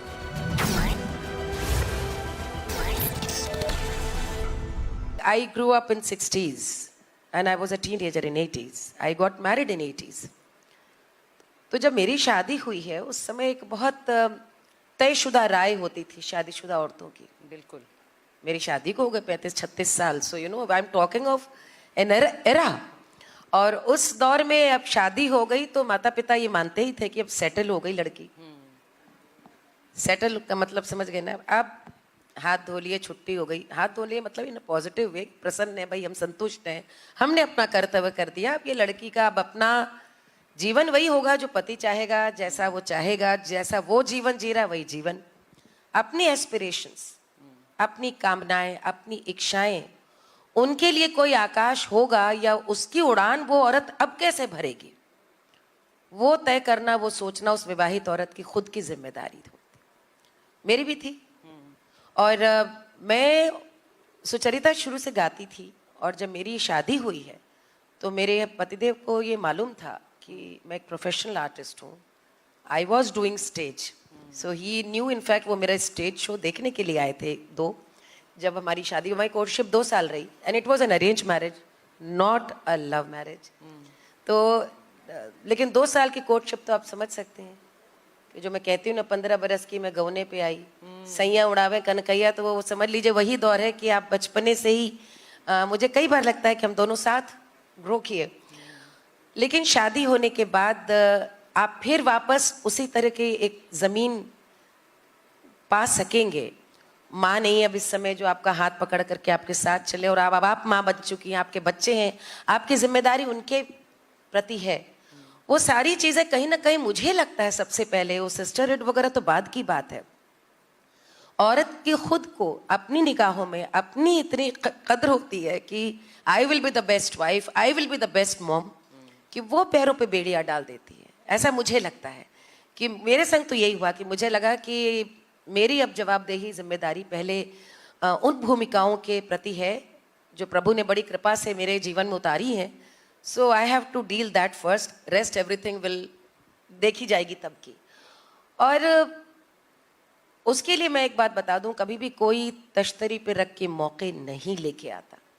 हमेशा मौके आपको खुद ढूंढने पड़ते हैं, छीनने पड़ते हैं, मांगने पड़ते हैं। मैंने मांगा, मुझे याद है जब मेरे विवाह को, ये शायद बहुत सारे लोग रिलेट करेंगे, मेरी शादी को करीब 4-5 साल हो गए, दोनों बच्चे हो गए। मेरी सिस्टर एक दिन आई मिलने मुझसे, और मेरी मदर इन लॉ भी थी उस समय साथ में।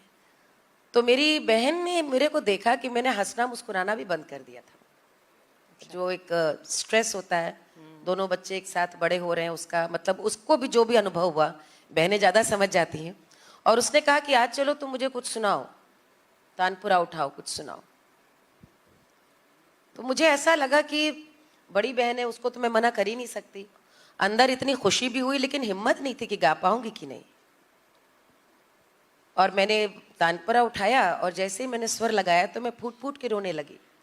अब मुझे लगता है शायद डिप्रेशन रहा होगा, शायद इतने सालों का जो पूरा रुका हुआ था वो पूरा।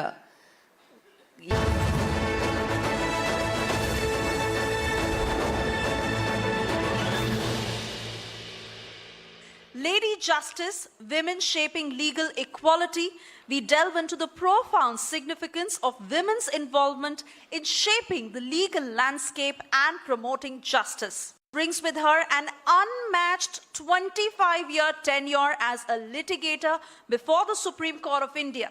Currently serving as Additional Solicitor General since June 2020, she was designated as a senior advocate by the Supreme Court in March 2019. Following 13 years as an advocate on record. With a reputation for legal excellence, she brings invaluable insights to take the vision for India forward legally. Please welcome on stage Aishwarya Bhatti, Additional Solicitor General of India, Supreme Court of India. Please also join me in welcoming our second panelist, an esteemed legal luminary whose expertise has left an indelible mark on the Indian legal landscape. With a career spanning decades, she has established herself as a formidable force. She has made history as only the second woman to serve as Additional Solicitor General of India, a testament to her unparalleled dedication and legal acumen. A huge round of applause as we welcome Dr. Pinky Anand, who's already on stage with us, and Rhythm Anand Bhardwaj, Executive Editor, Law and Governance, who will conduct this session. Over to you. Thank you, Suesha. A very welcome to all the lovely audience that is sitting with us. It's so amazing to see all of you here. I welcome on our panel discussion today Dr. Pinky Anand, someone I've been seeing for the longest time in the courts, always enthusiastic, always ready to give it her best shot. And of course, now the Additional Solicitor General, Aishwarya Bhatti as well. Ms. Bhatti, always trying to look out for championing women causes and always at the forefront. I'll begin now with Dr. Pinky Anand. Dr. Anand, I was just before we started here reading her book, Raising the Bar. Very interesting. So instead of asking only a women-oriented equality question, which I will from Ms. Aishwarya also, I want to ask you about certain things you've spoken about in your book. There's a chapter on I Am Woman. You speak about the Me Too movement. You speak about sexual harassment. You speak about the Tarun Tejpal case, the Terry Pachauri case, both of which we at Republic were at the forefront of reporting. I want to ask you, other than these cases, what is the law now going to significantly do for women when it comes to equality? How do you think the turnaround in the law is going to come for women? Honestly speaking, Rhythm, I mean, aside from the fact that we've been growing with each other and seeing this journey, you are somewhat younger to me. And having said that, so is Aishwarya, my dear colleague. But really speaking, I think the journey for women has been a tremendous stepping forward stone in this entire exercise. It's escalating, and it's escalating and vibrating. So sometimes the momentum is so high that if you ask me how are we going to tackle, we've actually from 1980s onwards, the journey has been such that we've tried to address almost each of the issues. And on the legal front, I'm happy to say, on the legal front and on the justice front, as in the justice delivery system, the Supreme Court, the High Court, I mean, there has been a sensitivity which has been there prevailing. We've brought in laws to be able to tackle. What we have not been able to fully tackle is another field, that is generic stereotyping, which is one of the major impediments, believe me, which I think still exists in a number of ways between people. But law itself, whether you call it sexual harassment of working in workplace, whether you talk about the penal code, whether you talk about the new laws that have come into being which really address the gender issues very, very specifically. I think all of you have heard about yesterday's movement by the state of Uttarakhand to bring in the UCC also, which really deals with gender equality. So gender equality itself has become the forefront. And the transition that I find is not only in law. What I find is that we've changed the narrative. The narrative has become that today, yesterday we talked about women's rights. It was treated as a side subject. Put it in a pigeonhole and keep it there. Don't come out in the forefront for it. People would not come. Maybe men would not come. Maybe an audience wouldn't be there supporting the system. But today you are. All of us are supporting that movement, and it's come to that forefront of the narrative. So that is one of the greatest things that's happened. Fine, we have not been able to achieve the absolute ceiling or break even the glass ceiling further. But we've come somewhere. We moved forward. It's a slow movement at times, and some of the movements are escalated also, so it depends. But we have made it into the forefront of the narrative of the globe, and definitely India. I think India's sensitivity, in fact, the gender situation in politics has been amazing too. The difference between women and men voters today is almost marginal, and that even more so for the younger generation. So I think phenomenal changes. Lovely. I want to ask you, Ms. Bhatti, you're currently serving as the Additional Solicitor General. I've seen you over the years and genuinely seen the passion with which you work for women causes.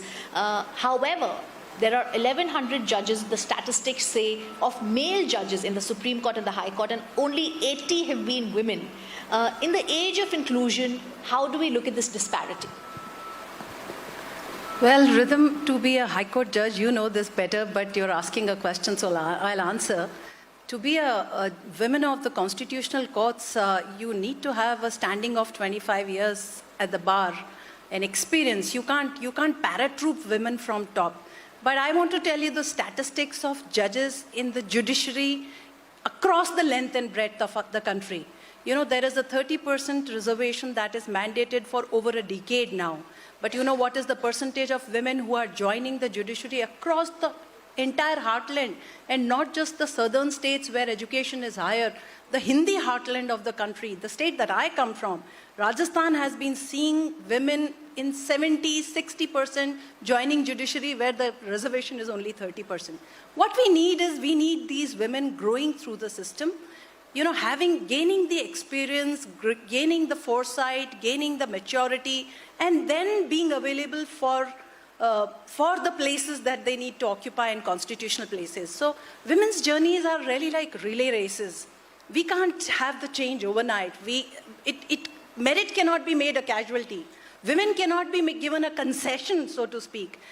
Women have to be seen as arsenal boosters. I like that, and fingers crossed that happens soon. Dr. Anand, I want to ask you, like Ms. Bhatti is also telling us, we've seen in 2027 India is going to get its first woman Chief Justice in the Supreme Court. However, like I said earlier, the numbers seem to be skewed. Don't you think, and you tell me, you've been at the forefront of the judiciary, the legal cases, your whole career. How do you think women are welcomed by their male colleagues? Is there welcome, or is there some sort of an insecurity? Both. So, I mean, there's a severe sense of insecurity, and the insecurity is not because they are women, or we are women. The insecurity is because you don't want to be displaced. You've had a monopoly of sorts. You've had exclusion of a certain class, so the competition is lesser. So to that extent, there is insecurity. So I remember when I was reading about Plato, and he was basically used to feel and hold that women are not citizens of the state. You're not even citizens. What are you? Outside the state. So if you have somebody feeling like that, and the general feeling pervading, so then obviously you have a situation. I'll tell you an incident, and I don't want to quote the names, but we were arguing a case for some women from Bihar regarding equal rights on land, which they were entitled to. And there was the challenge to an act. And the judges said, oh, so this is happening in Bihar. Will this happen in other states also? To say that means women will ask for equal rights in other states also as a matter of issue, as a matter of irritation, literally. So, I mean, that if you have somebody who's prevailing, ruling the roost, so to say, obviously you will have a sense of insecurity, whether it is women or men. So I'm not justifying, but I'm saying that is there as far as insecurity is concerned. Secondly, it's also a fact of competition. And the competition in the legal field is very high, as in all professions, including rhythm yours. So you have competition. So you obviously in a competition, it's the best man or the best woman prevail. In that run around, and then you have the boys club, yes, which women don't have as much. Especially in Delhi. It's happening, but at the same time, you need that camaraderie. So you basically have, I mean, women will not sit down normally in an evening over a bar, have a drink or two, or have a coffee or tea, or whatever it is. So you'll be devoted to home and time. But one thing that has made a lot of difference, and very nicely so, is digitalization. I think the factor of working online for women across border, this is not true for law, this is true for a lot of fields, that we can actually work from home. The work-life balance is simpler in a way, more complicated for the woman, no doubt, but women always have it tough. I mean, you work triple time to be half as good as a man. So it's like 6 times difference approximately, this is my view. But that's what we are, for the time being, it is there. In due course of time, maybe we have more responsibility, maybe we are more responsible. Either way it goes, the competition is there on the field. And yes, it is, you have to fight for not only survival, but fight to be at the top.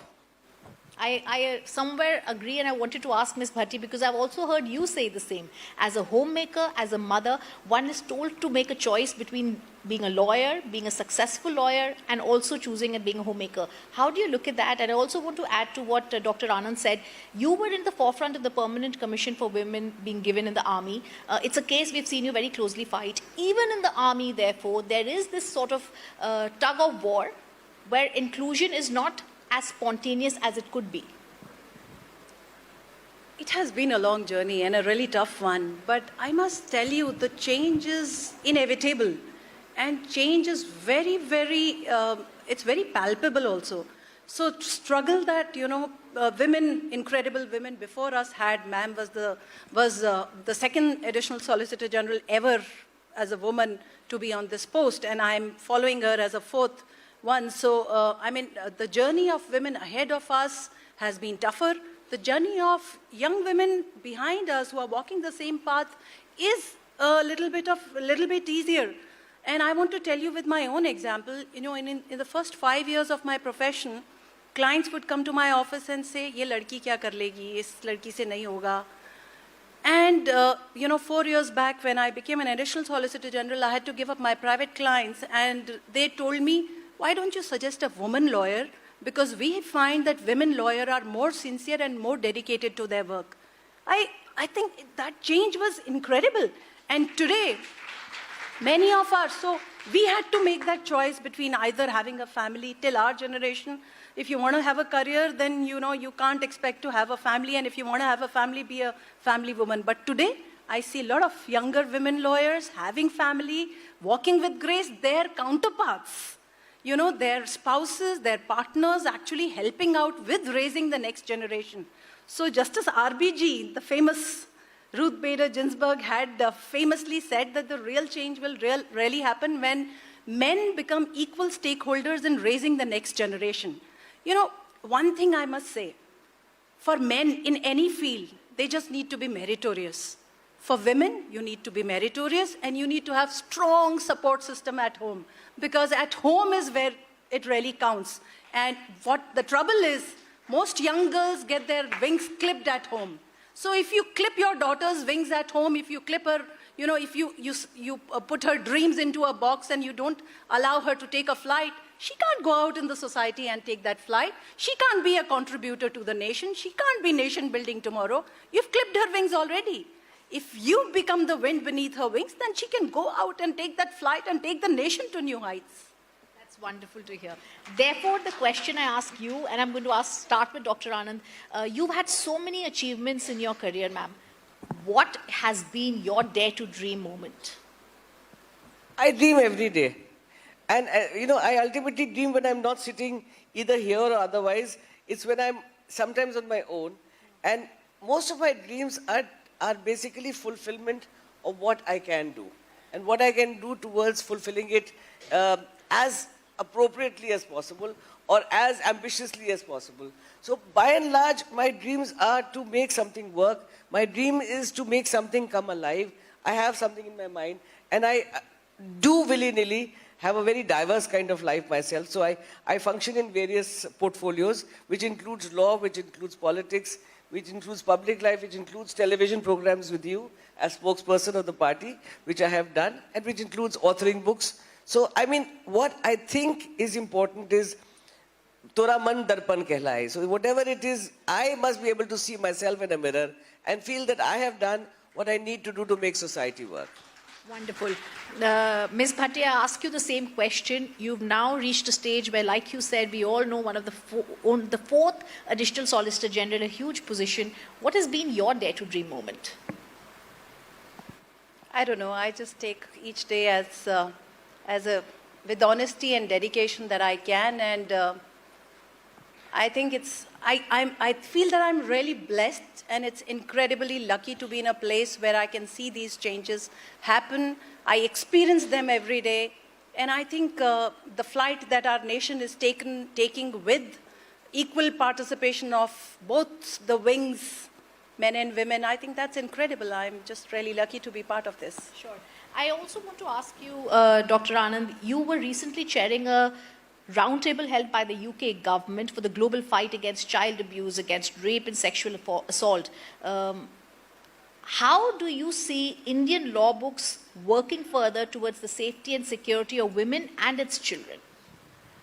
Honestly speaking, as I said before, and I'd be repeating myself to some extent, I think we are geared full-time into that sphere. In fact, when the transitions happened towards looking at women welfare, the first aspect that was looked in and which continues to be addressed is women's security and saving women from assault, principally, firstly, in the physical arena. So I think to that extent, our laws starting from 83, we started with things like 498A, IPC. First, women could be beaten, no problem, particularly from their husbands. It's part of life. But it became a criminal offense in 1983. And then from there on, it continued. You had developments in law. You had the the Workplace Act in 2013. You have recently, as I said, further laws. You have the UCC coming in Uttarakhand. So the whole movement in that direction has been tremendous. What, unfortunately, as I said, what you only need to do is give it support. Give it support to the extent you give, for example, compensation, you give support in terms of engaging these women or the children, whatever it might be. And for us, it was a serious concern. And in a sense, you see this across the world. So the British High Commission, which was also basically hosting this conference, and I was hosting it for them, the concerns were similar. So India has done tremendously well in ensuring the security and safety of women and of children. In fact, today the men feel a little disadvantaged, saying, "Hamara kya hoga?" So I mean, it's come to that state of mind, and that's good. To what extent we will do, one of the controversies is you provide the system, but what if the people will not go to ask for help? If they don't go to the courts, they don't go to the police, what do you do? So what do we have, for example, today in the new laws? You have e-filing. You can file from wherever you are. In fact, we were just talking to the UK High Commission. Even if you've been assaulted in India and you go away to UK, the system the way it is, possibly we can engage it into filing a case even from UK as far as India is concerned. And look at that kind of development that happens. That is truly an answer to the sensitivity of gender and children. And I think it's become a priority as far as the nation is concerned. Absolutely. As I thank my wonderful panel today, all of us women in the audience, the men in the audience also will be voting for the fact that the judiciary, the legal profession should become more of a female bastion as well. I thank you for both.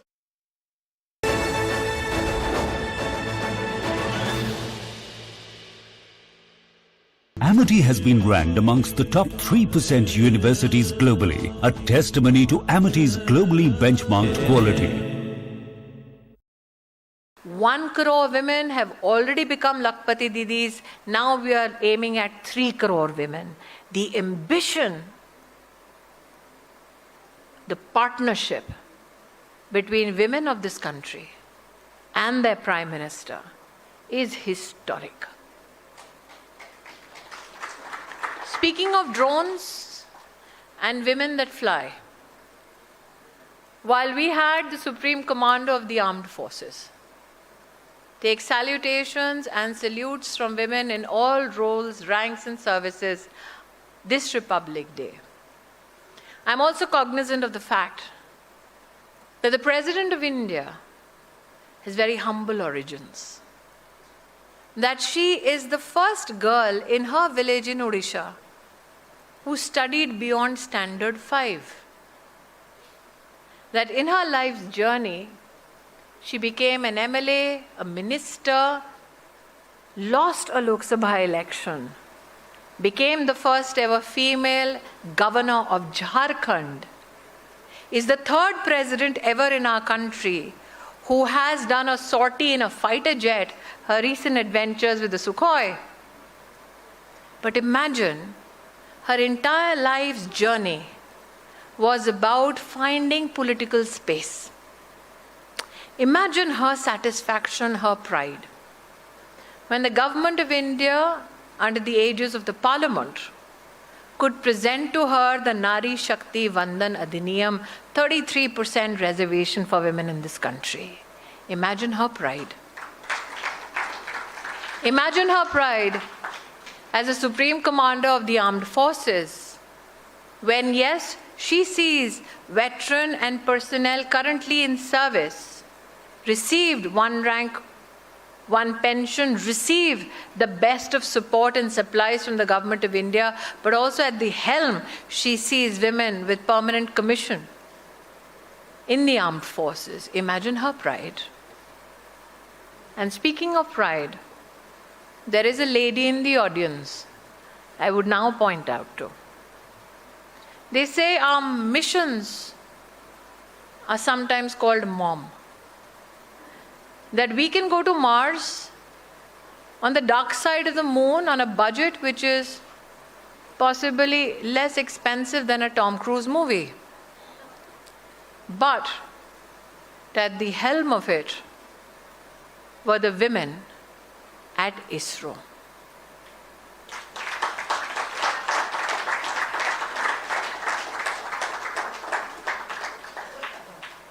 That the lady who, not from the lens of gender, but from the lens of science, looked at the sun, and sitting here bright amongst us, Nigar Shahji, a big round of applause for her.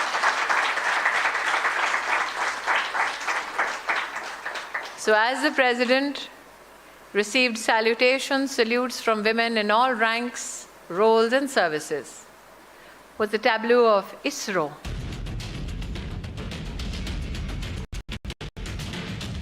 कल campus के अंदर जिस तरीके से ABVP ने violence create किया, यूजीबीएम को disrupt किया, हमने यूजीबीएम को एडजॉर्न किया है। जिसको हम फिर से रिज्यूम मंडे को करने वाले हैं। लेकिन हम कैंपस में एक माहौल जो देखे, एक डर का माहौल पैदा करने की एबीवीपी कोशिश कर रहा था, जबकि उसके पास सिर्फ 40-50 लोग थे। आज भी एबीवीपी का मार्च निकला ये बोलते हुए कि कैंपस डेमोक्रेसी को बचाना चाहते हैं, जेएनयू से चुनाव चाहते हैं, और उस मार्च में 50 लोग थे। जेएनयू प्रशासन भी एक तरीके से एक पीछे से बैकफुट से खेल रहे हैं। जेएनयू प्रशासन पहले बोलता है कोविड है, हम चुनाव नहीं करवा सकते। उसके बाद जब नॉर्मलसी आया, डीयू में चुनाव हो रहा है, एचयू में 2-2 बार चुनाव हो गया, हमने पूछा कि बाकी जगह चुनाव कैसे हो पा रहा है, हमारे इधर क्यों नहीं? और उन्हें पता है कि इस कैंपस में वो हारेंगे, लेकिन वो नहीं चाहते कि दिल्ली जैसे कैपिटल में जो जेएनयू एक स्पेस है, यहाँ पे बार बार प्रश्न उठता है कि लेफ्ट तो कहीं नहीं है, तो लेफ्ट यहाँ कैसे जीत लेता है? ये क्वेश्चन हमारे सामने हर वक्त आता है, और हम ये बात बोलते हैं कि हम स्टूडेंट से जुड़े हुए हैं, स्टूडेंट्स के मुद्दे को जो पक्ष उठाता है उसी के प्रति स्टूडेंट्स रहते हैं। और ये आज का ह्यूमन चेन प्रूव कर देता है कि जिस तरफ वायलेंस था लोग नहीं थे, जिस तरफ वायलेंस नहीं था लोग थे। तो यही हमारा मैसेज है। यहाँ पे जो कम्युनिस्ट और जो अर्बन नक्सल्स है वो पूरा जेएनयू को कैप्चर करने का प्रयास किया जा रहा है, और वही जो सूडो जेएनयू नाम पे लेके ये कम्युनिस्ट जो अर्बन नक्सल है यूजीबीएम काल किए थे। तो लार्जर इंटरेस्ट जो स्टूडेंट्स का हित में लेके हम वो यूजीबीएम में पार्टिसिपेट करने के लिए गए थे। तो जैसा कि एबीवीपी वहाँ पे पार्टिसिपेट करने के लिए नाम भी दिए थे कि उसमें यूजीबीएम में हम बोलेंगे। 100 से ऊपर एबीवीपी कार्यकर्ता और कॉमर्स स्टूडेंट नाम दिए थे। तो वो क्या करते हैं, स्टार्टिंग से ही एबीवीपी गो बैक एक कैंपेन चलाते हैं। वहाँ पे हमको रहने का, खड़ा होने का जगह नहीं देते हैं। पूरा एक ह्यूमन चेन बनाते हैं कम्युनिस्ट और एबीवीपी छात्र और छात्र सबको वहाँ से पेरी में धकेलते हैं, बाहर हैकिल करते हैं, और जो बाल पकड़ के नोचते हैं, और वो चाहते हैं कि एबीवीपी वो यूजीबी में पार्टिसिपेट नहीं करे। और वो ये चाहते कि वो कल तक ये बोलते हैं कि हमारा जो ये जेएनयू की प्रक्रिया में एबीवीपी क्यों पार्टिसिपेट नहीं कर रहे हैं। तो अब जैसे एबीवीपी वहाँ पर जाके यूजीबी में पार्टिसिपेट कर रहा है, गो बैक एबीवीपी कैंपेन चलाते हैं।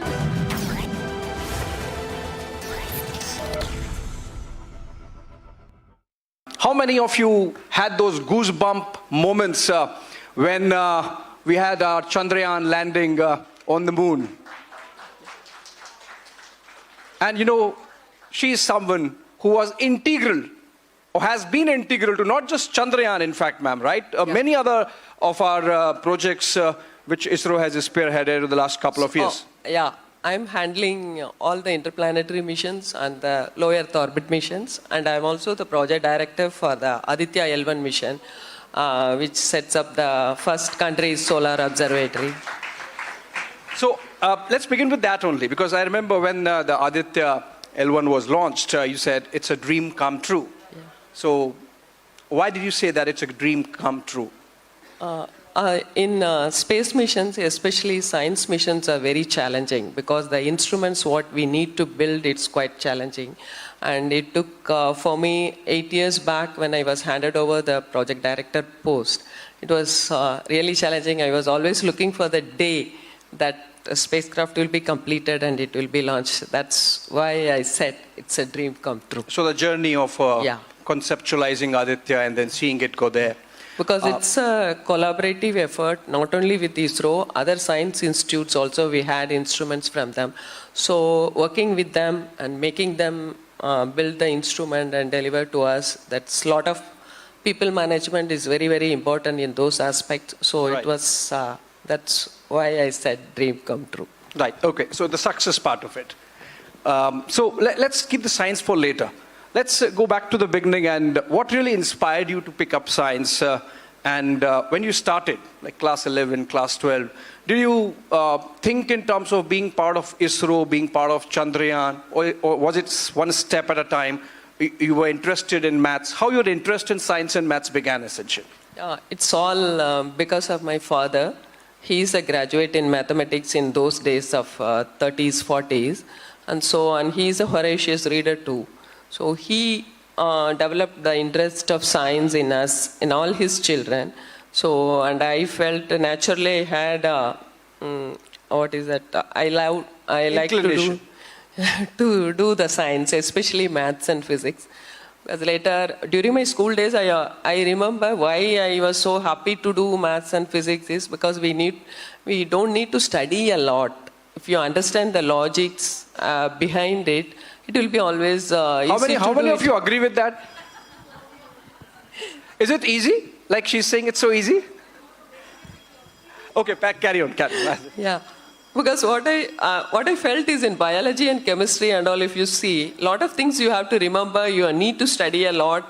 Even in medicine, if you take, you need to study a lot. But here in the maths and physics, I always felt that if you understand the logics behind it and how the fundamentals behind it, it's easy to build over it, and you need not study a lot. That's what my feeling I had in my school days, and I developed interest in maths and physics, and it's that goes to my father, who inculcated in me the interest. And also he used to tell a lot of stories about the Nobel laureates and things like that, especially about Marie Curie. He used to tell me a lot that how when she was pregnant also she was so much the thorium she was to generate the radium in it, and a lot of stories he used to tell that inspired me, and I took it that way. I would like to tell the august gathering here and those of our citizens who are watching us at home. Very, very happy to announce that Niva Bupa Health Insurance has come on board as Republic TV's studio model. Niva Bupa Health Insurance is the fastest growing company among standalone health insurance players in India. It has also provided health insurance coverage to 1.1 crore people in India and settled over 15 lakh claims, processing one claim every 60 seconds. So we are delighted to be partnering with them.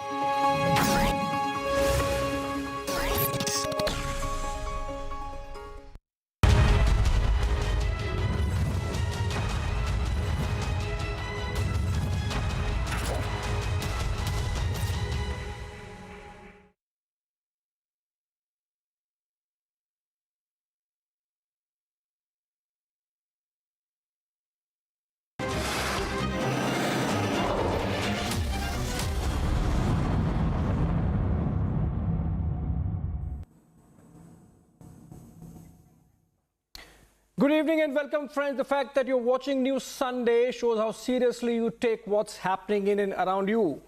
So let's try and bring you the best. Prime Minister Narendra Modi mentioned "Ab ki baar 400 paar" in a stump speech for the first time today while campaigning in Madhya Pradesh. Earlier he did that in Parliament, of course, this week while participating in the motion of thanks. But more specifically, he has spoken of BJP, his party, crossing the 370 mark. Apart from rhyming with Article 370 of Kashmir, is there some maths that the party has done for that number to become a reality this election? Is it a mathematical probability for the BJP to raise its vote share, particularly down south, to translate into that figure? Or is it about the chemistry that the Prime Minister talks about, given his popularity with the masses? Conversely, despite being in tatters and fracturing further with each passing day, would the opposition parties still manage to stall that number? Mathematically speaking again, would the sum total of the opposition vote create headwinds for the BJP in the general election 2024, which otherwise looks like a one-way affair? Not because we know it, but for sure because it feels like it. And that's going to be our weekend debate tonight. And in fact, we are firing a poll. Can the BJP cross the 370 mark? Will BJP sail past 370 seats in 2024? That's going to be our poll on X. And by the end of the debate, I'll come back with some numbers of what the people think in general, or perhaps on X at least. Our weekend debate, does the math add up for NDA and more specifically the BJP? Let's begin with the headlines first.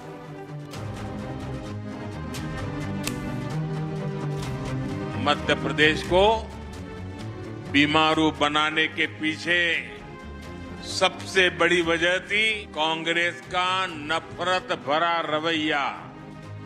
नफरत नफरत नफरत।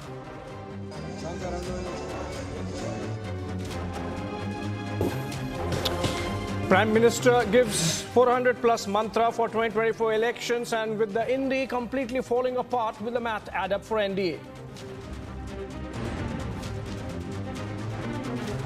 Nitish Kumar holds crucial meet with party MLAs. RJD MLAs huddle at Tejaswi's residence ahead of Bihar floor test tomorrow. दो ही जात है, अमीर और गरीब। अच्छा भैया, अगर दो ही जात है तो आप ओबीसी कैसे बन गए?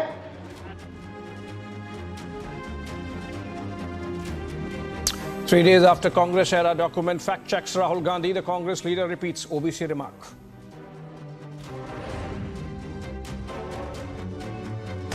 Delhi police tightens vigil along Delhi-UP border, restricts movement in 6 sensitive areas as farmers call Delhi Chalo March on February 13th. क्या राम का नाम लेना पार्टी विरोधी है?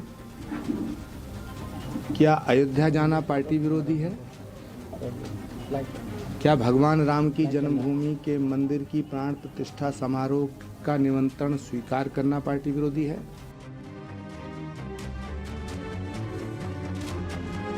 Expelled Congress leader Acharya Pramod rains fire on Congress, questions if praising Lord Ram is against party activities. Pakistan faces hung parliament, parties intensify efforts to form a coalition government.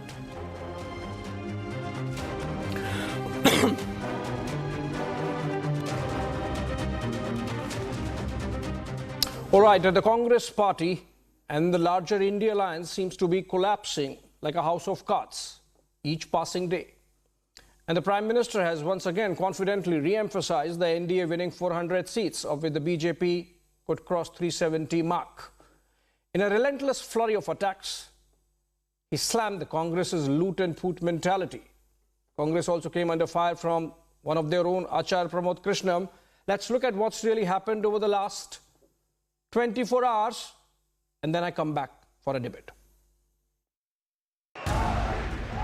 A massive crowd rallied behind Prime Minister Modi in Madhya Pradesh.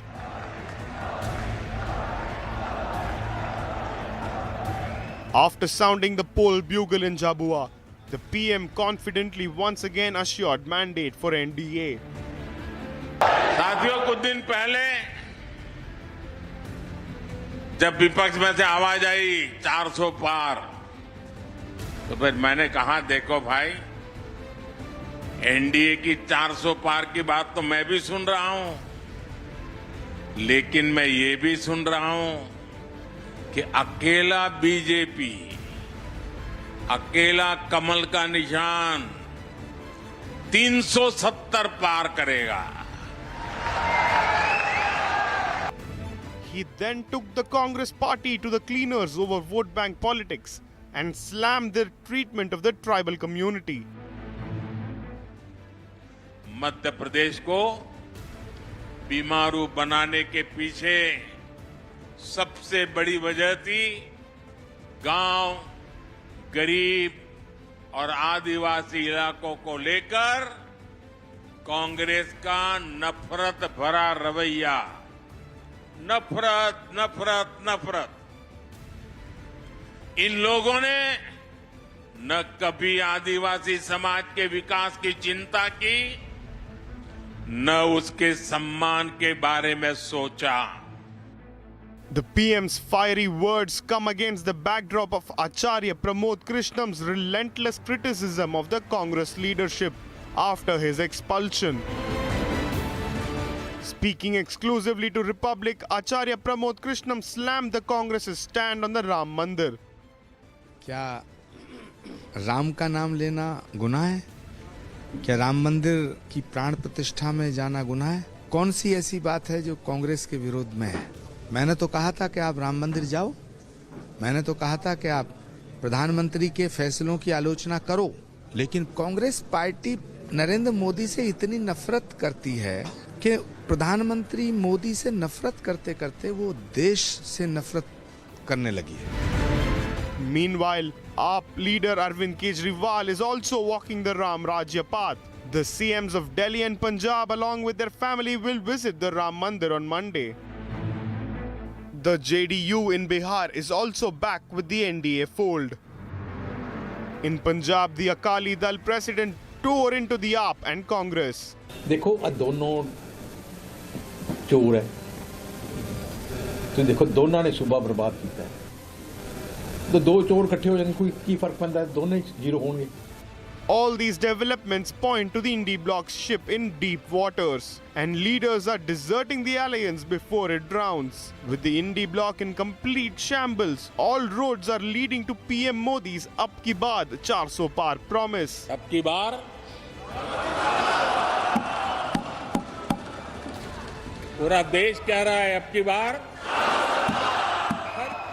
Let's debate.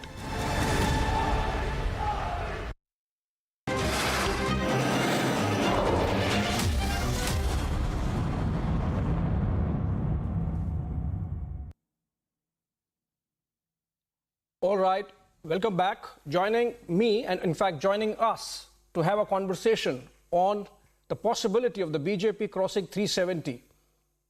Sanju Verma, national spokesperson of the party. We also have A.K. Vajpayee, national spokesperson of the RLJP, with us after a long gap. In a bit, we are going to have Nikhil Jain, advocate and political analyst, leans towards the Congress party, to give us the Congress view. We are going to also have Professor Monojit Mandal, political analyst, leans towards the Trinamool. But we already have Pulla Rao, political analyst, live from Chennai, leans towards the DMK. And we have Mahesh Bigala, spokesperson, BRS, live from Hyderabad. With whom should I begin with? I would have wanted to give that opening to Congress, but the Congress is not there. Sanju Verma, you would have some defense to do. My debate is, if the BJP crosses 370, what are the reasons that it would? And if it does not, why? So let me take it to Pulla Rao first, from down south.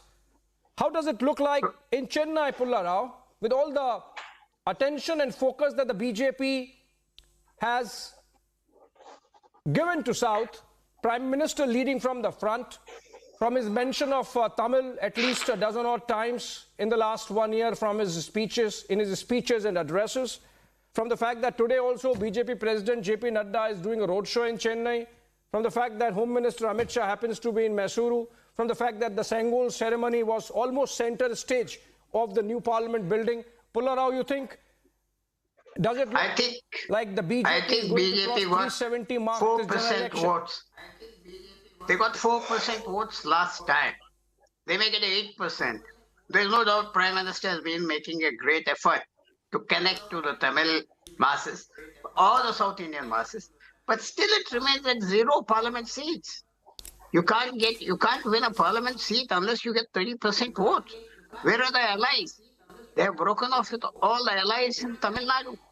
So you need allies in Tamil Nadu. You need allies in Kerala. You need allies in Telangana. You need allies in Andhra. There are 104 MPs. The last time BJP got 4 MPs. So what are they going to get now? Where are the allies? Yes, Andhra Pradesh are trying to cobble together something, but nowhere else. I will agree with you that from 4%, they've gone up to 10%, 12%, 11%, 20%. But still it has not reached that critical mass where you require for a parliament seat to cross 30%. You can't get a seat because by and large, there are only 3 major contestants in Tamil Nadu or in Andhra and other places. There are regional parties there. Remember that. Wherever there are regional parties, it's very difficult for the BJP to get ahead. Okay. That's the record. That's the record that you see all over the country. I would come to.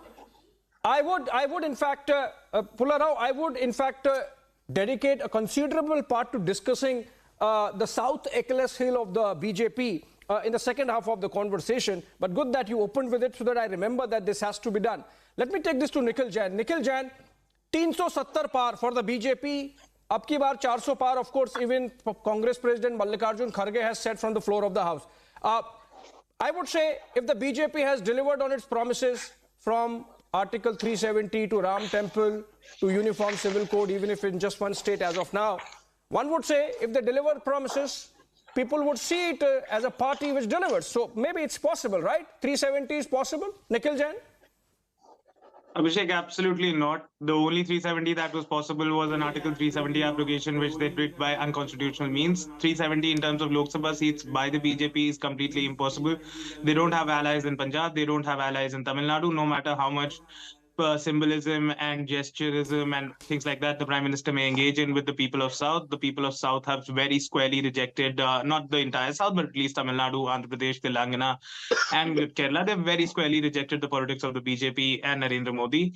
So far as fulfilling and delivery of promises is concerned, I don't see the 2 crore jobs a year. I don't see the bullet train. I don't see the 72 smart cities. I don't see the doubling of farmer incomes. I don't see the dollar at 40 rupees. I don't see a slew of promises that were the main poll planks of the BJP in 2014 and across the 10 years of this government.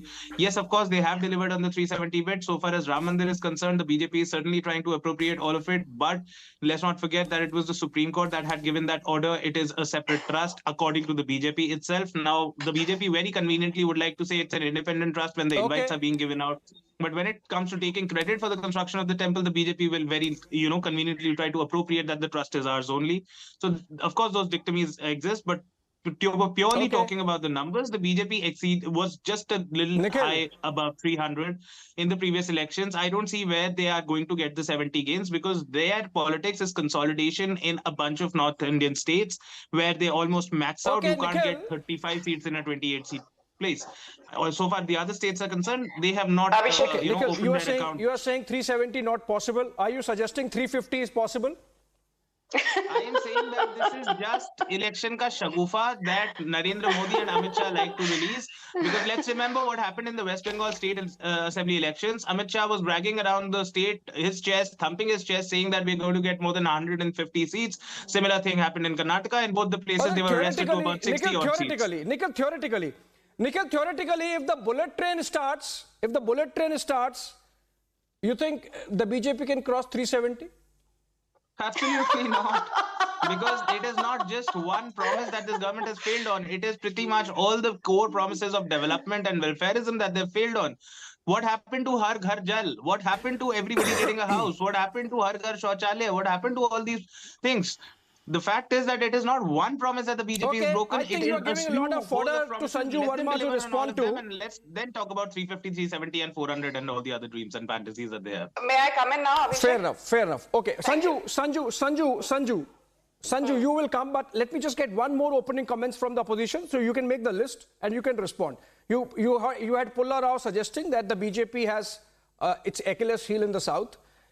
You had Nikhil Jain saying that there are the long list of promises which the BJP did not deliver. So what if it delivered on Ram Temple and Article 370 and Uniform Civil Code? And then let me get in, and he of course said that you don't have an ally in Punjab, or as if Congress party has an ally with all the 13 seats being contested by the Aam Aadmi party. But let me get in,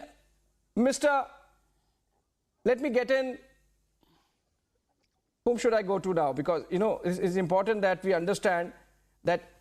Okay, let me go to Mahesh Bigala. Mahesh Bigala, please. I would say that the army of beneficiaries that the BJP has, the kind of governance delivery that has happened over the last 10 years, with the number of schemes that the Modi government has implemented and now taking it to saturation level, the kind of global perception that's there, recognition that's there for the government, the kind of popularity that the Prime Minister enjoys. Obviously, it's possible. As I said, I will come to the other half of the debate also, that it's not possible. But then first, these are the reasons why I think that the BJP might cross 370. What do you think, Mr. Bigala?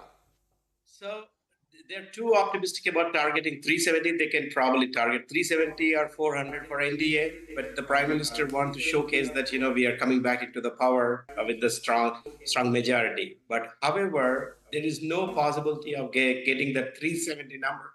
Looking at down south, as Mr. Pulla Rao said, there is nothing in the state of Kerala, Tamil Nadu, Andhra, or even part of Telangana, except some seats from the state of Karnataka. You go back to the Punjab or everywhere, where are they going to get 370? They should definitely try to focus on that 272 to come back into power. But I'm sure, because it's the weakness of the Congress and India allies, is probably optimistic on coming back to the power for the third term. But definitely, I feel 370 is too optimistic, and they are going expectation. But definitely, the people of India will teach the lesson, and then the Modi government is going to see the disappointment, because we saw in the past Vajpayee was saying that India is shining, and they went on to polls, and we saw what kind of a disappointment it was. So it's a people. It's just not ruling from the north. They should focus on the south and north. Actually, from the completely, it should be a united India. The Modi government should come back to the south and address the issues of the south as well. Fair enough. Now, three from the opposition space have got their say. So let me take this to Sanju Verma now. Sanju Verma, as Mahesh Bigala says, that you have to be cautious or conscious of the fact that India shining did not happen. Also, the South Achilles heel, and of course, as Nikhil Jain says, the long list of pending promises which were not delivered. Sanju Verma, over to you now. Okay, I heard every panelist. First I used to get agitated, Abhishek, and I remember I've done now so many debates with you. You always say, Sanju, pull back, pull back. आजकल इन panelists को देखकर, I don't get agitated. मुझे इन पर दया आती है. I have a tremendous amount of pity for them, and I'll tell you why. मुझे वो कहानी याद आती है. There is a person who's standing first every time. Class का result आता है, X is first. But, एक बार वो आदमी second आ गया. So all these backbenchers who barely get 30 out of 100 or 40 out of 100 बोलते देखो भैया इस बार जो आदमी फर्स्ट आया ना उसको 98 out of 100 नहीं मिला, उसको सिर्फ 95 out of 100 मिला है. So who has won? We have won because we have got 35 out of 100. पहले तो हमको 30 out of 100 मिलता था. So the point I'm trying to make is वो जो हिंदी में कहावत है, बड़े बेआबरू होकर तेरे कूचे से हम निकले, बड़े बेआबरू होकर तेरे कूचे से हम निकले, बहुत मेरे अरमान निकले, बहुत मेरे अरमान निकले, लेकिन फिर भी कुछ कम निकले. The opposition has been wiped out by the electorate in the Hindi heartland. This entire bunch of panelists on the other side of the fence. I remember, Abhishek, I've done a couple of debates with you and so many debates with Arnab on this. I remember before the 3rd of December, all these people said, "Arey bhai sahab, Maharashtra mein, these guys stole the mandate. They stole the mandate in Karnataka, but we defeated them in Karnataka. Now look what will happen in Madhya Pradesh. Madhya Pradesh mein BJP is facing heavy 18-year-old anti-incumbency. They will be wiped out. We got a record 163 seats. Then they said Chhattisgarh mein Bhupesh Baghel has done huge amount of work. The tribals are with the Congress, not with the BJP. Bhupesh Baghel ka supra saaf ho gaya. फिर इन्होंने कहा Rajasthan, the BJP is just running a narrative that there is lawlessness. Ashok Gehlot is doing a fabulous job. Rajasthan में सब चंगा सी, Ashok Gehlot and Sachin Pilot के बीच में कोई problem नहीं है. Again in Rajasthan, Congress was wiped out. And don't forget, ये जो बैठ के यहाँ South India, southern part of India, भाई साहब, even in the southern part of India, BJP has 29 Lok Sabha MPs. The Congress has 27 Lok Sabha MPs. Abhishek, I don't want to get into this debate about whether BJP will get 370, 335, 350 or 400. The first and most important point is Narendra Modi coming back to power for the 3rd time in a row with a thumping majority? The answer is yes. Wait, you will get your time, Manojit. Let me finish. The answer is yes. Now the question is, can I please, you will get your turn. Just bear with me for 30 seconds. She is responding to 3 panelists. I'll come to you. Bear with me for 30 seconds. Now people say, you're saying Narendra Modi will come back for the 3rd year for the 3rd term in a row with thumping majority. ये कैसे हुआ? Inflation ऐसा है, unemployment वैसा है, the country is facing stagnation. So let me correct these people. India is the fastest growing economy for the 3rd year in a row. The IMF says going forward will account for 16% of global GDP. Point number 3, the average inflation under the Narendra Modi government has been 5 or at best 5.2%. Again, if you look at EPFO and ESIC data, we have created 21.42 crore jobs in the last 10 years. I put out a detailed video on this which has gone viral. Point number 5, which Narendra Modi ji speaks about repeatedly. The concept of a welfare state, Abhishek, has received such a huge thumbs up under the Modi government. More than 51 crore Jan Dhan bank accounts opened, of which 72% belong to women, especially women from the scheduled caste and scheduled tribe communities. Ayushman Bharat, more than 26 crore cards issued, the largest health insurance scheme in the world, even bigger than Obamacare. Mudra Yojana, the world's largest self-employment scheme, more than 40 crore loans finalized, of which 30 crore were given to women. Please, let me now finish, I'm ending. And then let's not forget the most important thing. You know, the Prime Minister spoke about incomplete projects. Be it the Atal Setu, be it the, Dhola Sadia Bridge, be it the Bhupen Hazarika Setu, be it the Navi Mumbai Airport, which was conceived, way back when Rajiv Gandhi was the Prime Minister, और कुछ नहीं हुआ इतने सालों तक. Now the Navi Mumbai Airport will be consummated and will be up and running, hopefully in the next 2 to 3 years. A project which could have been completed in 3,000 crores will now get completed at a cost of at least 25 to 30,000 crores because of the incompetence of Rahul Gandhi's father, grandfather, grandmother, great-grandfather, क्योंकि ये सारी की सारी dynasty ने पूरा वंशवाद के चलते भारत की इकोनॉमी की धज्जियां उड़ा दी थी. And last but not the least, I will tell you why Narendra Modi wins repeatedly. This is something which you also tell me repeatedly. Abhishek, 10 seconds. Politics is about arithmetic, yes. Politics is about numbers, yes. But politics is also about chemistry. Rahul Gandhi, Vijayan, Tejasvi Yadav, Falana, Dhamkina. They have zero connect with the market. You cannot beat Narendra Modi. Even in 2034, you can't beat Narendra Modi. 2034 के बाद की सोचो. Okay, fair enough. Okay, Manojit Mandal. You wanted to come in. Now, Manojit Mandal, do you disagree with Sanju Verma says that dynasty is a problem with the Congress party? I think it is because of dynasty only that Mamata Didi left Congress, right? I tell you one thing, Abhishek. This 2024 election is not about BJP and Congress alone. There are other players who are fighting the BJP tooth and nail, and they are defeating. Southern part of the country is one part of the story. In fact, if you go to the left side of the India map, starting from Bengal down to Kerala, it's a fight between BJP and the regional party. The Congress is nowhere seen, except in Telangana now, right? And for example, even in these particular seats, you have 7-8 seats. Out of 250 odd seats, BJP is not even getting 20. And even after they have realigned with this Palturam by the name of Nitish Kumar, who is going to be defeated like anything in Bihar, they are not going to get more than 25 seats out of these 220, 240 odd seats. And please mark my word. And I'm saying this because of the data that you have after the assembly election. अरे बंगाल में भी आपने सुनाया था आपकी बात 200 पार, आपकी धज्जियां उड़ गई, आप अभी 70 में हो, और बंगाल में आपके 18 सीटें, अरे प्लीज अरे आप बोल रहे थे you pity on me, now I pity on you, now I pity you, now I pity you for disturbing me, now I pity you for disturbing me. Let's keep the debate. Sanju, I'll come to you. You get to respond, Sanju. Let Manojit Mandal get his opening comments.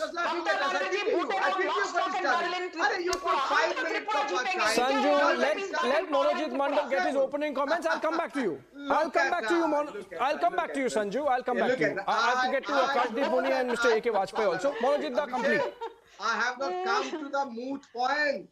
If BJP is so confident of their electorate, why are they using ED, CBI, income tax to arrest even a sitting chief minister? The court has not given bail. Sanju Verma, keep making your list. You are not confident about yourself. You know that आपने पैसे नहीं दी पार्था चैटर्जी को, नहीं दी राम मंडल को. Why blame the BJP?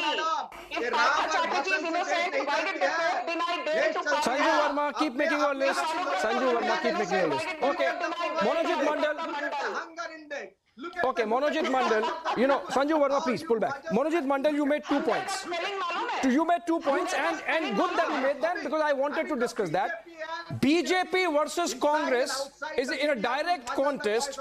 BJP wins hands down. The Congress party is in a bad shape. But when it comes to BJP versus regional parties, it gets into a bit of a quicksand. It gets into a bit of a quicksand that we'll discuss. But let me get opening comments from Akashdeep Muni also. The other comment that Manojit Mandal made was the use of investigation agencies. Yes. Sanju Verma had quick rebuttal that the courts are not giving bail. It's not the BJP or the agencies. Because they have not done anything for the last 10 years. Abhishek, can I come in with your permission, sir? Now it's my turn, sir. Can I come in? Okay, Monojit, Now, Abhishek, there are 2-3 points that I want to make regarding this particular 2024 election. Akashdeep, my question is, Akashdeep, let me frame the question. Of course, the larger debate is whether the BJP can cross 370, but the issue that Monojit Mandal raised, I want to discuss that. BJP versus regional parties is something which can act as a bit of a headwind for the BJP, which otherwise looks set to come back to power for the third term of the Prime Minister, and the benchmark of 370 is something which we are debating. Akashdeep Pune. Yes. Now, Abhishek, there are 2-3 points that I want to make regarding the 2024 elections and also hashtag 370 power. Specifically election, you are a seasoned journalist and you know that elections are won on basically 2 planks. First, the image of the party that is standing, and second, the welfare schemes and the welfare of people on ground that has happened. First of all, regarding the image, you have seen that what you have the to speak for opposition, Akashdeep, I thought you have to speak for opposition, not for the BJP, Akashdeep. You're talking about the leader of democracy, quote unquote. These words were said by the Honorable Chief Justice of India. We have fought BJP Minority Affairs Secretary Anil Masih. So it has been said. Everybody can check. It's in public domain. And here the CJ and bashed the Bharatiya Janata Party people like anything, what they have done in the mayor elections. They show what type of image they carry. And when taking people against which... Hold on, Sanju, hold on, let him complete. Hold on, Sanju, let him complete. Hold on, Sanju, let him complete. Sanju, please hold on, let him complete. Sanju, please. No. Sanju, no. You have to let him complete. I will come to you, let him complete. 30 seconds more. Now, second point is welfare scheme. You remember, Abhishek, when Aam Aadmi Party came in power in Punjab, everyone said that, oh my God, Punjab is such a debt. You cannot give free electricity. You cannot give 300 units of free electricity. Punjab has given 300 units of free electricity. It was in loss. PSPCL was in loss. It was running in loss of 700 crores. It was Aam Aadmi Party who made now PSPCL in profit of 600 crores after giving 300 units free electricity. Running away from the ED. And I'm proud. I'm surprised, Akashdeep Pune, that you're making that argument because just the other day your Chief Minister in Punjab was asking for a special status, special package because the government is not able to meet its revenue, right? Private power electricity for people. And while Modi government is selling everything. I have some issue. Akashdeep is not getting my audio. No, Sanju, hold on. Sanju, hold on. We are discussing the regional parties space, an issue raised by Monojit Mandal. And Akashdeep, I think you're not getting me. But Mr. Vajpayee, you are, of course, a regional party, but also an ally of the BJP. If I got it right? Are you asking me? Mr. Vajpayee, from the perspective of a regional party, what according to you makes the BJP be a little weak vis-a-vis regional parties, unlike with the Congress, wherever it's in a straight contest, it sort of does very well? No, this is not the correct presumption because you take the example of Uttar Pradesh. What happened? In Uttar Pradesh, there are regional parties like BSP, like Samajwadi and Congress, of course. And then see the Bihar state, what happened last election, 39 seats, what happened in 2014. So regional party, actually, the Congress versus regional parties are there. It is not harming BJP. BJP is taking and fighting with the regional party very well. But my second question is whether there is any anti-incumbency against the present government? The answer will come no. And fixing high target shows the confidence of Modi. And confidence comes when we perform on the ground, when we provide 80 crore food, free food for them. And during the course of Corona, it was started, mind you. And when we talk about the Pakka houses to the poor people and whose registry are down in the name of the chief Mahila of the house, which give pride to them. When we provide Shauchalaya to them, then they appreciate Modi. And apart from this, credibility of a leader is established during the course of 9 years. Because whatever promises they have done, they have fulfilled all the major promises. What the opposition is saying, that you did not perform the 100%. That cannot be the argument. Now their absolute sole argument is that there is a misuse of ED and CBI. Don't have any representative in the parliament. This argument is not available to them because 18 political parties has gone to Supreme Court with the same argument by giving data and statistics, and those petitions were dismissed by the Honorable Supreme Court. So they don't believe in court, they don't believe in the parliamentary system, they don't believe in public, then what will happen to them? So ultimate result is that they are, one second, they are going to lose 224 election is also, because they concluded, the opposition parties concluded that you can defeat Modi if there is 1-to-1 fight. What happened to that conclusion? That has already been demolished. Nitish has come back to us. Ajit's son has come back to us. Akalis are on the line. Uddhav Thackeray is on line. Other so many leaders are on. Chandrababu Naidu is on the line. Then what will happen? So ultimately, what I say, Modi's guarantee is working, Modi's credibility is working, Modi's welfare scheme is working, and at last, and fifth largest economy, who has made it? Who has made it? And this government is also Okay, Mr. Vajpayee, you made a point. Monojit Mandal, quick rebuttal before I go to Mr. Pulla Rao. Monojit Mandal, quick rebuttal before I go to Mr. Pulla Rao. आप BJP के साथ ताल्लुकात होके zero पे आ गए No personal targeting. Monojit Mandal. लोक जनशक्ति का Monojit Mandal, it's a political party, RLJP.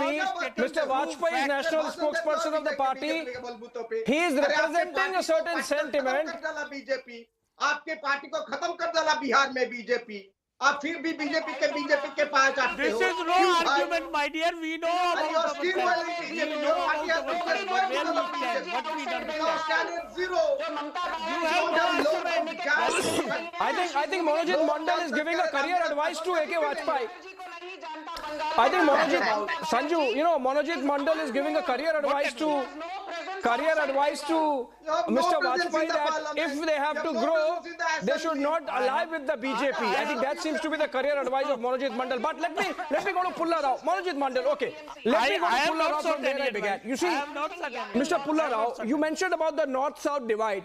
You mentioned 4% vote share of the BJP, but you were, I think, talking about only Tamil Nadu. Because overall, if you look at the BJP's vote share in South, including Karnataka, it was about 17%. Of course, a little less than half of its national vote share of 38%. But then it was 17% down South also. The strike rate also was half of the entire country, 33% vis-a-vis national strike rate of 66%, as in the number of votes, seats contested and number of seats won. But the fact of the matter is that experts like, or psephologists like Prashant Kishore, they are saying that there would be some dramatic increase in vote share of BJP down south, specifically of Tamil Nadu. He was talking about a few days back. He said that BJP might increase its vote share to between 10 to 15%, which means even in Tamil Nadu, BJP could be tripling its vote share, which obviously can translate into number of seats, Mr. Pulla Rao. And if that happens, then obviously you are looking at the BJP, preaching this psychological push that comes from opposition parties that, oh, BJP is nothing down south, so we are good. It might change this election, Mr. Pulla Rao. Okay, you don't need Prashant Kishore to give us the kindergarten figures. Kerala, you already got 12%, 15%. It is increasing slowly at 1% every election. That's what happens. A political party needs 30 years to establish itself as a force. It takes 30 years. Uttar Pradesh, it took 30 years to form a government. 40 years, 1992 or something, after starting it in 51. Bihar, it has not yet secured a majority. In Madhya Pradesh and other places, it took 25 years and the help of the emergency to come. It takes time. I said BJP has increased 12%, but what's the use? You need 30% votes and you need an alliance partner to cross that 35, and especially where there are two fronts, you have to cross 40%. Uttar Pradesh, there are three forces. They're not joining all the time. So Uttar Pradesh is a special case. And you also mentioned regional parties take quick decisions. They're in contact with the electorate all the time. National parties are remote controlled. Maybe exceptions are there in Uttar Pradesh for various reasons. But rest of the place, by the time they take decisions, regional parties are ahead. Therefore, you go for the maths of it. 370 is a nice figure to think of. South, except Karnataka, I said 104. You got 4 last time. Okay, you get 10. But you get, even that's a big figure. You get 12. Then you come to Punjab. And Punjab and that's a state where you got 0. You get 0. Kerala is 0. Out of 540, I am pointing out 140 states where we won't get 10. And then the remaining 400, how are you going to get 370? Fair enough. Okay, let me just. Okay, now the proposition that you are giving, Mr. Pulla Rao, I would frame it and give it to Sanju Verma. Sanju Verma, we can't see your video. Is Sanju still there? Okay, now, Mr. Pulla Rao, it's interesting that you move the goalpost, from 20% to 30%. Second, it's interesting that you are saying that the national parties are remote controlled in a manner that DMK is not or Trinamool is not. But Sanju Verma, let me ask a little difficult question about the mathematical probability of 370 that you have to answer. The 2 times that any party has crossed 370 mark in terms of seat share is Congress in 1957 and 1984. In 1957, they had 47.78% votes. And in 1984, they had 46.86% votes, so roughly 47% vote. BJP has to make a jump of 10% vote share from 37% to 47% if they have to cross the 370 mark. One small now, point. You think Abhishek, that kind of major vote share jump is possible, Sanju Verma, this election? Thank you.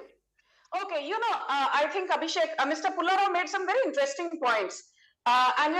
This is one of my favorite topics in terms of the ability of the BJP to repeatedly translate vote share into winnable seats. I'll give you an example. One example which comes to my mind is Uttarakhand. Uttarakhand assembly elections were held in 2022, and believe me, we had 2 or 3 chief ministers who changed before the assembly elections were held, and people said, nobody knows Pushkar Singh Dhami. You've already changed 2 chief ministers in the last 20 odd months. BJP is certain to lose. For the first time in 27 years, the incumbent party, the BJP in this case, came back to power in Uttarakhand. How did it happen? It is not as if the Congress did not perform well. The vote share difference between the Congress and the BJP in Uttarakhand was barely 5 or 5.5%. But the BJP got 47 seats and the Congress was reduced to 1919 seats. What happened? The BJP was able to translate vote share into winnable seats, and the same thing happened in a very interesting state which nobody talks about, that is Odisha. I was just noticing that in the last Lok Sabha elections, the running Biju Janata Dal, Biju Janata Dal has been in power now in Odisha for about, God knows, 20, 25 odd years or even more. And their seat tally in Lok Sabha 2019 came down from 20 seats to 12 seats.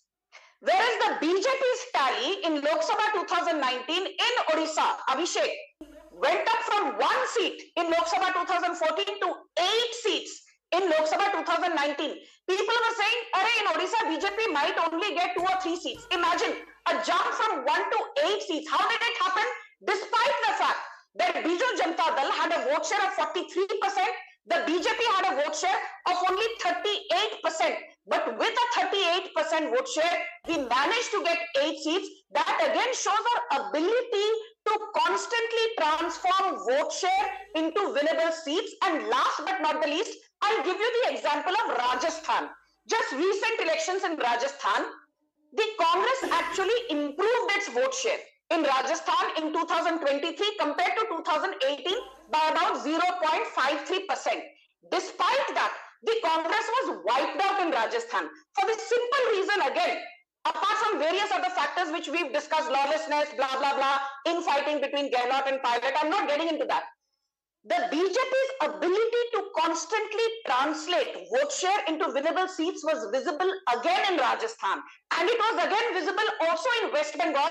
Yes, in West Bengal 2021 assembly elections, our vote share fell to 38% compared to the 41% vote share which we had from West Bengal in Lok Sabha 2019. But imagine, from 3 seats in 2016, we actually went up to 77 seats in 2021 in Bengal, which is almost a 2,500% jump. And the same people from Trinamool Congress come and say, "Arey, Bengal mein to aap ud gaye, to bhai sahab, Tripura mein to aap, Mamata Didi keh rahi thi, we will form government." BJP came back to power again. In Goa, Mamata Didi was saying, Goa mein to is baar Trinamool Congress ki sarkar banegi. You could not even get 1 seat. You know, the seats were got all between the BJP, the Congress, and 2 seats were got by the Aam Aadmi Party. So Goa mein bhi Trinamool Congress ka supra to saaf kya hoga, they were not even able to make a dent. So the limited point again is this. BJP constantly has been improving its vote share, and mind you, this is something which your audience needs to know because the tribal vote share has now come into the limelight. A lot of people are talking about tribals ke liye kya kiya, kya nahi kiya. I will end in 10 seconds, Abhishek. I have this data with me. In Lok Sabha 2014, BJP got only 3 tribal seats. That went up to 17 in Lok Sabha 2019 from Chhattisgarh. In Madhya Pradesh, we got 16 tribal seats in Lok Sabha 2014. That went up to 24 seats in Lok Sabha 2019. In Rajasthan, we got 9 tribal seats in 2014 Lok Sabha, which went up to 12 seats in Lok Sabha 2019. And you know how it happened? Sanju. Vote share was 65%. Our tribal vote share was 65% in Lok Sabha 2019. That is the beauty of BJP. Yeah, Sanju. Winning vote share and then converting vote share into winnable seats. The larger point you are making is, Sanju, that the vote share of the BJP... Okay. Modi factor is working on the ground. Okay, the larger point you are making, Sanju, is that the BJP has been consistently... Listen, Sanju, the BJP has been consistently increasing its vote share, cutting across regions and constituencies. That's the point you are making. An example of which is Bengal, you say. I want to comment on But before I go to Monojit Mandal for a rebuttal on that, I saw Pulla Rao wanting to comment. Pulla Rao, you see, you were saying that mathematically, despite whatever number of, whatever vote share the BJP increases in South, it still might struggle to get seats. But Sanju Verma rebutted you, gave examples of how BJP is more adept at translating vote share into seat share vis-a-vis other parties. Pulla Rao. I don't disagree with what she has said. Yes, Uttarakhand, they have made a miracle, Rajasthan. But she has quoted those states where the BJP has been in and out of power for the last 40 years. Orissa, the BJP shared power with Naveen Patnaik for 10 years. And our honorable president was also a minister in Orissa at that time. They had a power base. They had a vote base. They shared power. BJP never had power in Telangana, in Kerala, in Andhra. They had 1 or 2 ministers for a short time. And Tamil Nadu. All I'm saying is from 4%, okay, you go to 14%. But that doesn't translate into votes. To translate into votes, you must have an effective partner so that you cross the 40% line. That's all I'm saying. And one small thing. These things, there is 60 days. One small point, really just 10 seconds. There's another 60 days more. Right now in Bihar, okay, please go ahead. Unexpected thing is happening. The government is in danger. Unexpected things can happen. Either way, don't count your chickens before they hatch. We have 29 MPs from the south, Mr. Pulla Rao, do your homework. I tell you one thing. 29 MPs from the south, the BJP has. The Congress has 27. They have now. You suddenly seem to be suffering from on some Bengal. kind of amnesia. Monojit. On this. Sanju Verma, you got to say. Sanju Verma, you got to say. Monojit. On this Bengal issue, Monojit. See, Sanju Verma gave you mathematics of BJP's rise in Bengal. We got 25 seats from Karnataka last time. Okay, Sanju Verma, let him respond. I have to go to Nikhil also. I have to go to Akashdeep Muni also once, and to Mr. Bigala also. Akashdeep Muni, please. Lok Sabha seats from Telangana. Last time we got 4 Sanju Verma, please. I have to get others also. I am left with just 5 last minutes. Sanju Verma. Monojit Mandal quickly. The point Sanju Verma is making is that in Bengal also, you were saying that against the regional parties, the BJP does not perform. But the BJP has successfully displaced Congress as the principal opposition party in Bengal. TMC has consistently increased its vote share. BJP is getting the votes of left and Congress. It is completely polarized here in Bengal. So BJP is not really gaining anything. Or rather, they can't gain the vote bank or vote share of Trinamool Congress. They're increasing their vote share. 2021 is an example, 45 to 47. BJP came down, right? And now, after the performance of their MPs, I tell you, give an example, one minister of state, Subhash Sarkar, he is being heralded by his own people, BJP. The kind of performance they have given these 18 MPs, they have not done anything for Bengal. Monojit Mandal, I have to get in Nikhil and Akashdeep also for their quick comments before I wrap up the debate. To Akashdeep Muni first. Akashdeep Muni. Okay, Monojit Mandal. Akashdeep Muni, if you are going to contest all the 13 seats in Punjab, if you are going to contest all the 7 seats in Delhi, if you have already unilaterally announced your candidates in states like Bihar, like Gujarat, then obviously, I mean, there is no love lost between the Congress and the Aam Aadmi Party. Then that goes to the advantage of the BJP, Akashdeep Muni, right? No, Abhishek, the calculations, you also know that,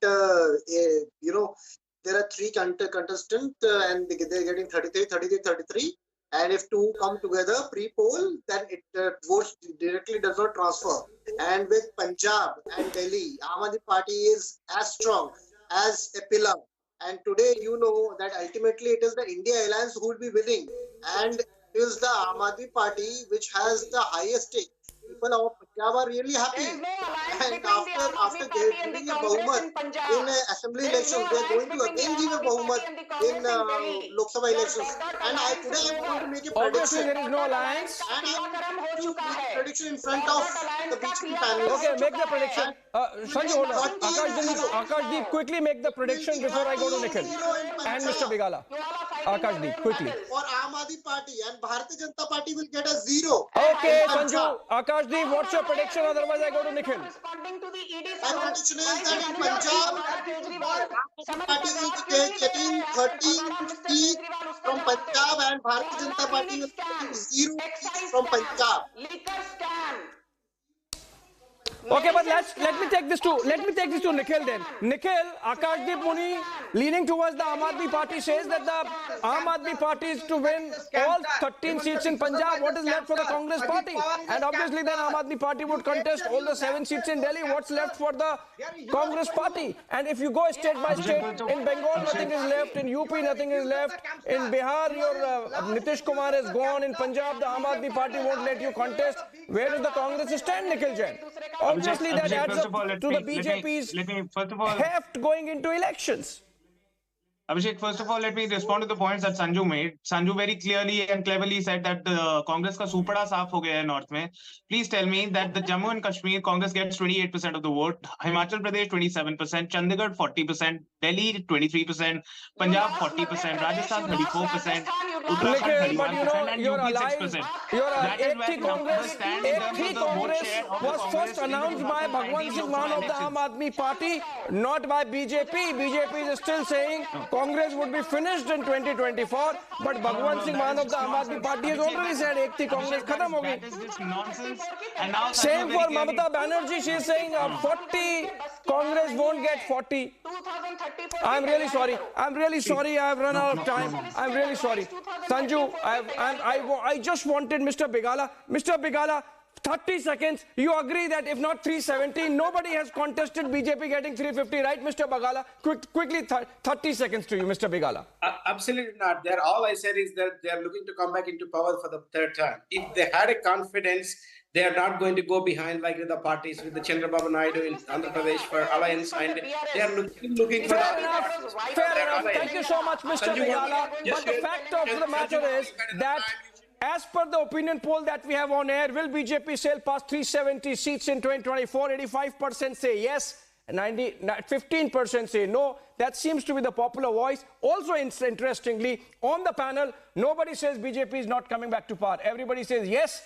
Only disagreement is on numbers based on where you stand. On that note, thank you so much, friends, for joining us this Sunday.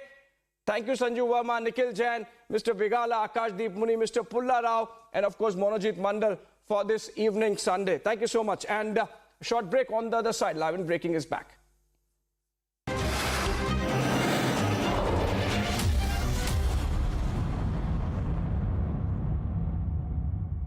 I am very, very happy to announce that Niva Bupa Health Insurance has come on board as Republic TV's studio model. Niva Bupa Health Insurance is the fastest growing company among standalone health insurance players in India. It has also provided health insurance coverage to 1.1 crore people in India and settled over 15 lakh claims, processing one claim every 60 seconds. So we are delighted to be partnering with them.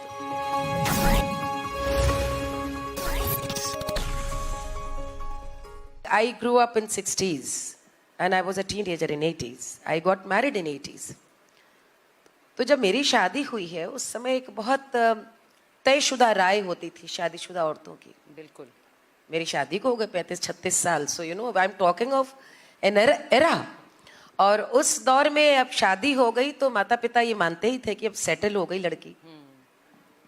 Settle का मतलब समझ गए ना. अब हाथ धो लिए, छुट्टी हो गई. हाथ धो लिए मतलब इन पॉजिटिव वे, प्रसन्न है भाई, हम संतुष्ट हैं, हमने अपना कर्तव्य कर दिया. अब ये लड़की का अब अपना जीवन वही होगा जो पति चाहेगा, जैसा वो चाहेगा, जैसा वो जीवन जी रहा वही जीवन. अपनी एस्पिरेशंस, अपनी कामनाएं, अपनी इच्छाएं, उनके लिए कोई आकाश होगा या उसकी उड़ान वो औरत अब कैसे भरेगी, वो तय करना, वो सोचना उस विवाहित औरत की खुद की जिम्मेदारी थी. मेरी भी थी. और मैं सुचरिता शुरू से गाती थी और जब मेरी शादी हुई है तो मेरे पतिदेव को ये मालूम था कि मैं एक प्रोफेशनल आर्टिस्ट हूँ. I was doing stage, so he new. In fact वो मेरा स्टेज शो देखने के लिए आए थे 2. जब हमारी शादी, हमारी कोर्टशिप 2 साल रही and it was an arrange marriage, not a love marriage.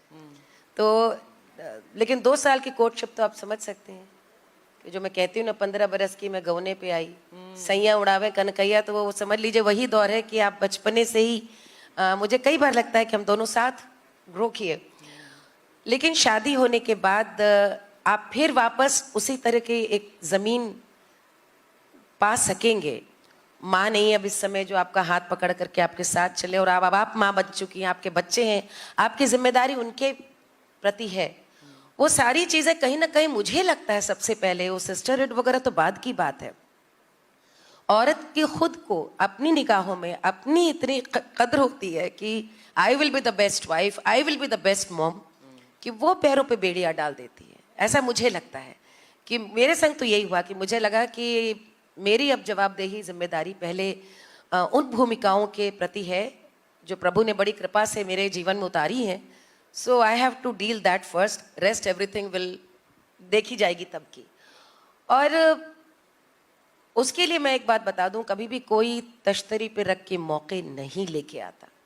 हमेशा मौके आपको खुद ढूंढने पड़ते हैं, छीनने पड़ते हैं, मांगने पड़ते हैं. मैंने मांगा. मुझे याद है जब मेरे विवाह को, ये शायद बहुत सारे लोग रिलेट करेंगे, मेरी शादी को करीब 4-5 साल हो गए, दोनों बच्चे हो गए. मेरी सिस्टर एक दिन आई मिलने मुझसे और मेरी मदर इन लॉ भी थी उस समय साथ में। तो मेरी बहन ने मेरे को देखा कि मैंने हंसना मुस्कुराना भी बंद कर दिया था, जो एक स्ट्रेस होता है।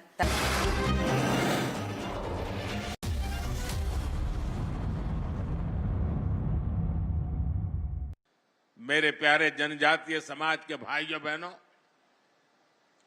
23 में कांग्रेस की छुट्टी हुई थी विधानसभा चुनाव में, 24 में पूरा सफाया होना तय है।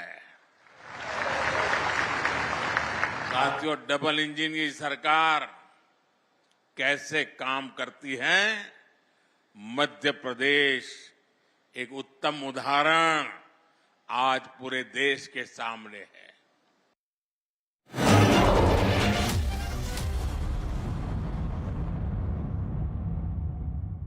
One is told to make a choice between being a lawyer, being a successful lawyer, and also choosing and being a homemaker. How do you look at that? And I also want to add to what Dr. Anand said. You were in the forefront of the Permanent Commission for Women being given in the army.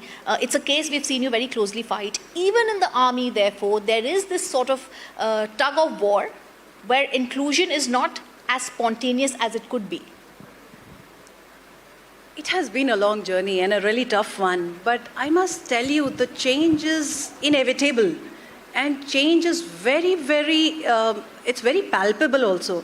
So struggle that, women, incredible women before us had, ma'am was the second additional Solicitor General ever as a woman to be on this post, and I'm following her as a fourth one. So, the journey of women ahead of us has been tougher.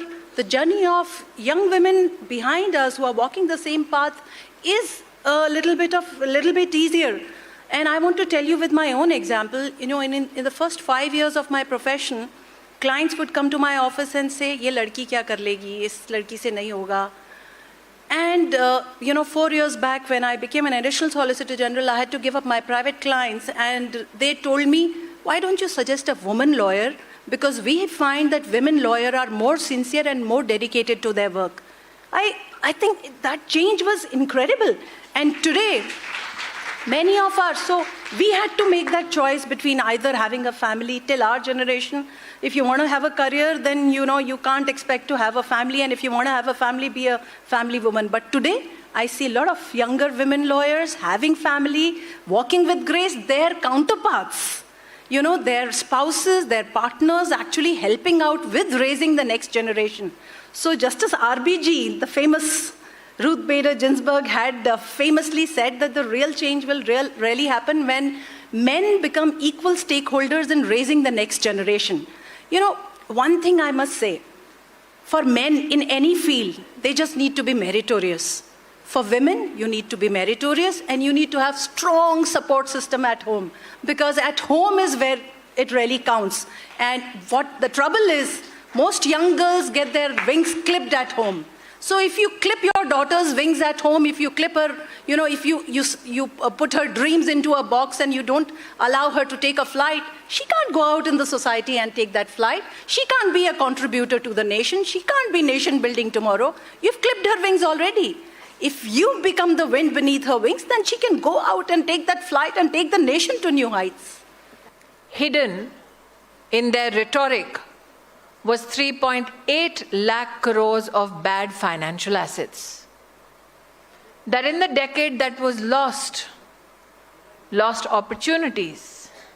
14 social and rural sector ministries had a budget of 95,000 crores that was left unspent. That 6.4% of our national budget was left unspent, that too in segments that needed it the most. Helps us understand why I articulate the UPA era as the lost decade. That in that decade, the out-of-pocket expenditure for health,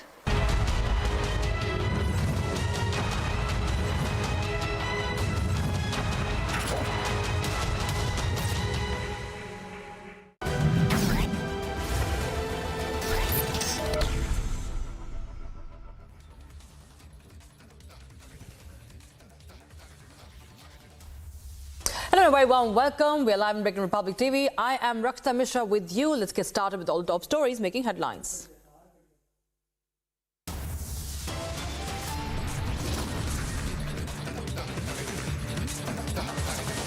Prime Minister makes a scathing attack at Congress, alleges loot and scoot is Congress's oxygen, says Congress will be wiped out in 2024 polls.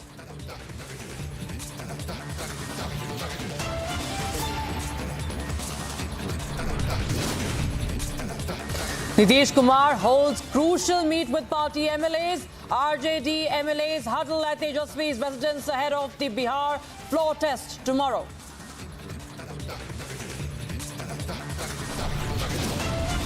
Three days after Congress-era document fact-checks Rahul Gandhi, the Congress leader repeats OBC remark.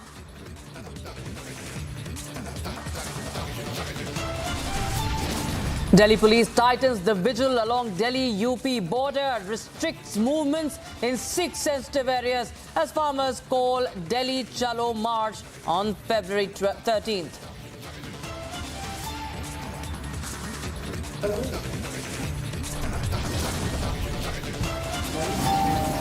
Ram का नाम लेना party विरोधी है? क्या अयोध्या जाना party विरोधी है? क्या भगवान राम की जन्मभूमि के मंदिर की प्राण प्रतिष्ठा समारोह का निमंत्रण स्वीकार करना पार्टी विरोधी है? Expelled Congress leader Acharya Pramod Krishnam rains fire on Congress questions if praising Lord Ram is against party activities.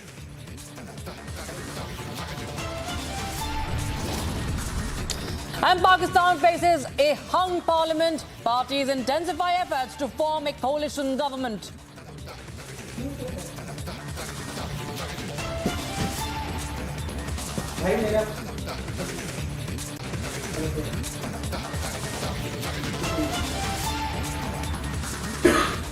Prime Minister Narendra Modi visited Madhya Pradesh and laid the foundation stone for multiple development projects worth over 7,000 crore rupees in Jhabua district. This comes ahead of the Lok Sabha elections, which are slated to be held in a few months from now. Take a look at this report for more.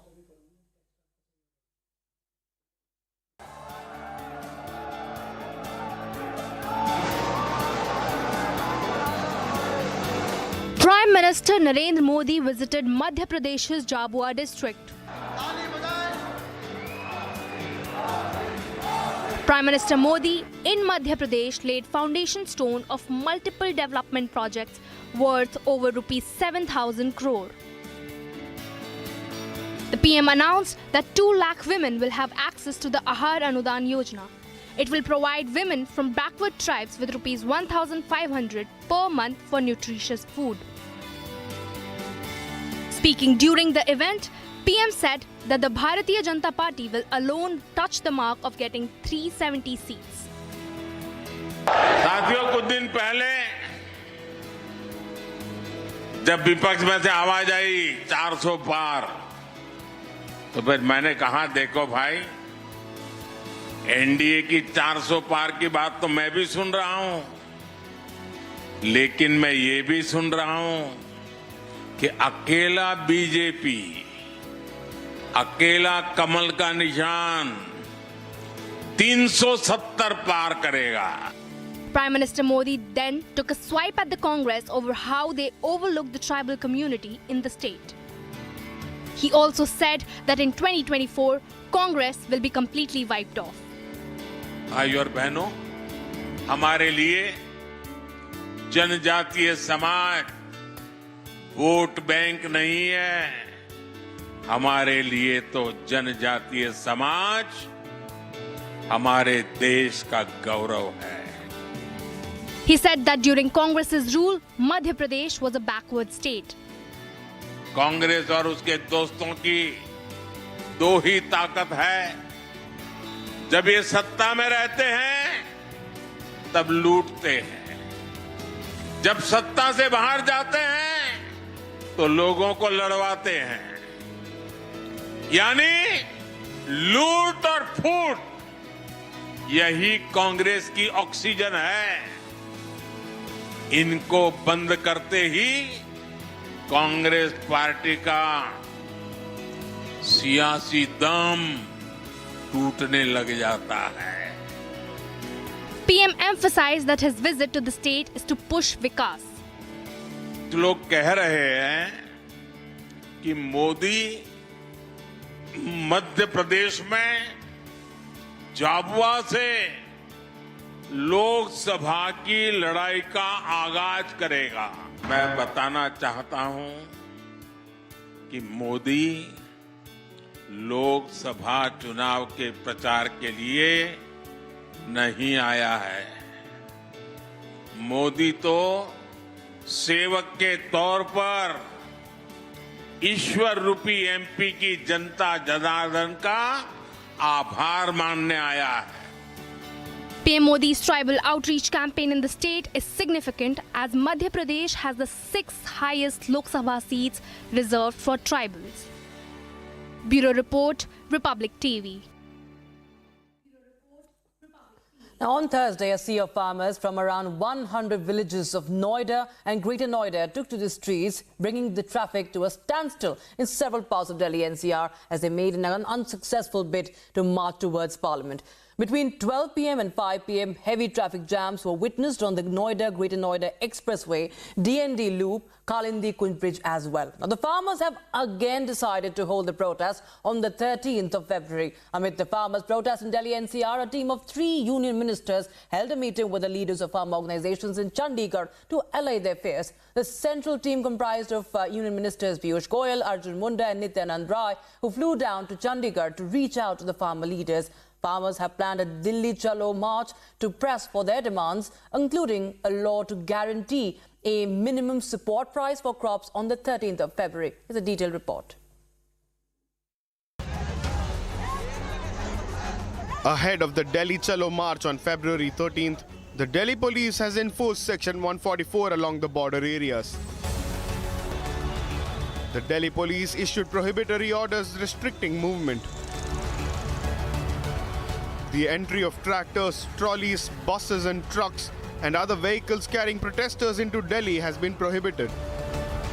Ahead of the farmers' call to Delhi, in fact, the national capital and the Delhi police have been on alert and issued strict guidance and strict guidelines to all the districts which are bordering the nearby areas from Haryana and Punjab. In this view, what is in fact interesting to note that from the last farmers' protest, the crime branch and social media cell of the Delhi police has in fact been alerted. They have started monitoring all the social media accounts which are actually highlighted as the problematic accounts from the last time in the farmers' protest. Cut to Haryana. Internet has been suspended in 7 districts to maintain vigil, and the Punjab-Haryana-Sambhu borders have been sealed. Security also heightened at Ambala-Kaithal bypass. किसान आंदोलन के चलते हुए हमने यहाँ पे border seal कर दिया है, शंभू बॉर्डर को, और यहाँ पे जो है फोर्सेस तैनात हैं हमारी, और हमारे साथ RF की फोर्सेस भी रहेगी, और हम उनको तो जब भी वो आएंगे तो हम उनको यही रिक्वेस्ट करेंगे कि वो इससे आगे ना जाएं, और बेसिकली उनको कोई परमिशन नहीं मिली इस चीज़ के लिए, और हम यही चाहेंगे कि वो पीसफुली उसको प्रोटेस्ट को ख़त्म करके वापस चले जाएं. The agitating farmers have been demanding a law to guarantee MSP, pensions and insurance schemes. Police is on high alert, whether it's policing or whether it's marking the territory around the bordering areas of the Punjab and Haryana. Delhi police is making sure to maintain law and order in the nearby areas to avert any kind of problematic situation. Meanwhile, a meeting between the farmers' unions and 3 union ministers is slated to take place at Chandigarh tomorrow. Bureau Report, Republic TV.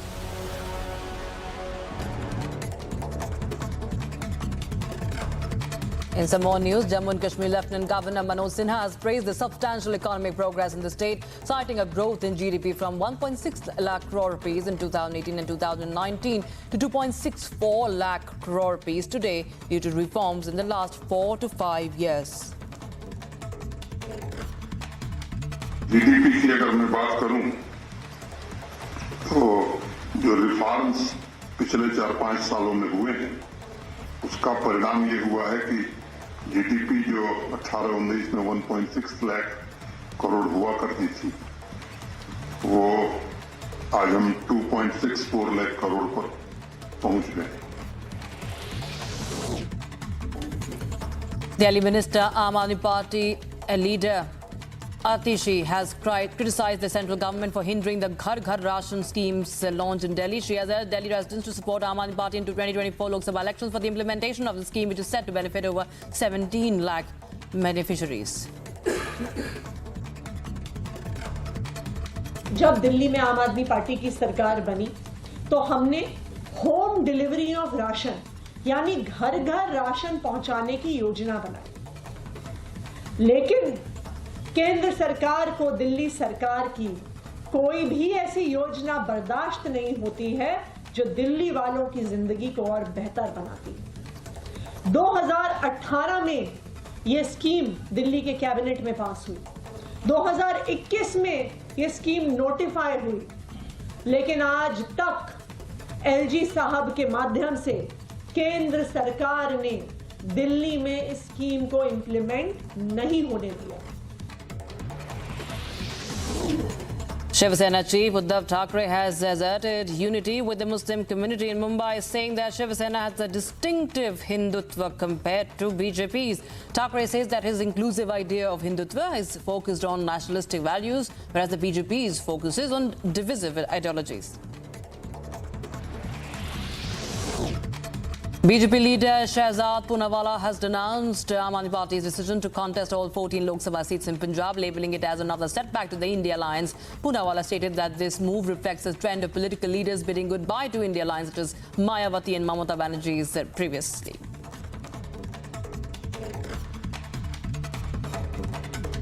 One more zakham for the India Alliance structure. On the one hand, we have seen Ram Mandir Nirman taking place. People are saying Jai Shri Ram.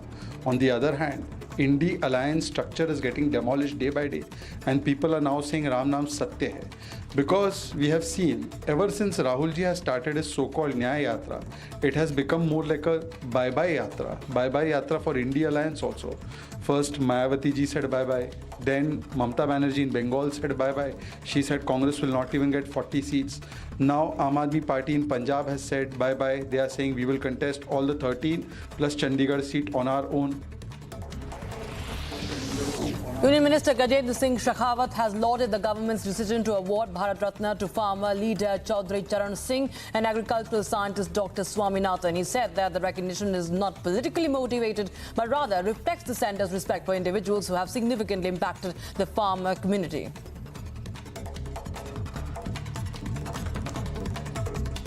Bharat की नई कृषि नीति के निर्माता रचयिता doctor Swaminathan, इन दोनों को भारत रत्न पुरस्कार देकर के, जहाँ एक तरफ माननीय प्रधानमंत्री जी ने भारतीय जनता पार्टी का किसानों के प्रति जो स्नेह है, किसान का अन्नदाता का जो सम्मान है, उसको प्रकट किया है, वहीं दूसरी तरफ देश के दो पूर्व प्रधानमंत्रियों को भी भारत रत्न से सम्मानित करके माननीय प्रधानमंत्री जी ने और भारत की भारतीय जनता पार्टी की वैचारिक और हृदय की विशालता, इनका परिचय दिया।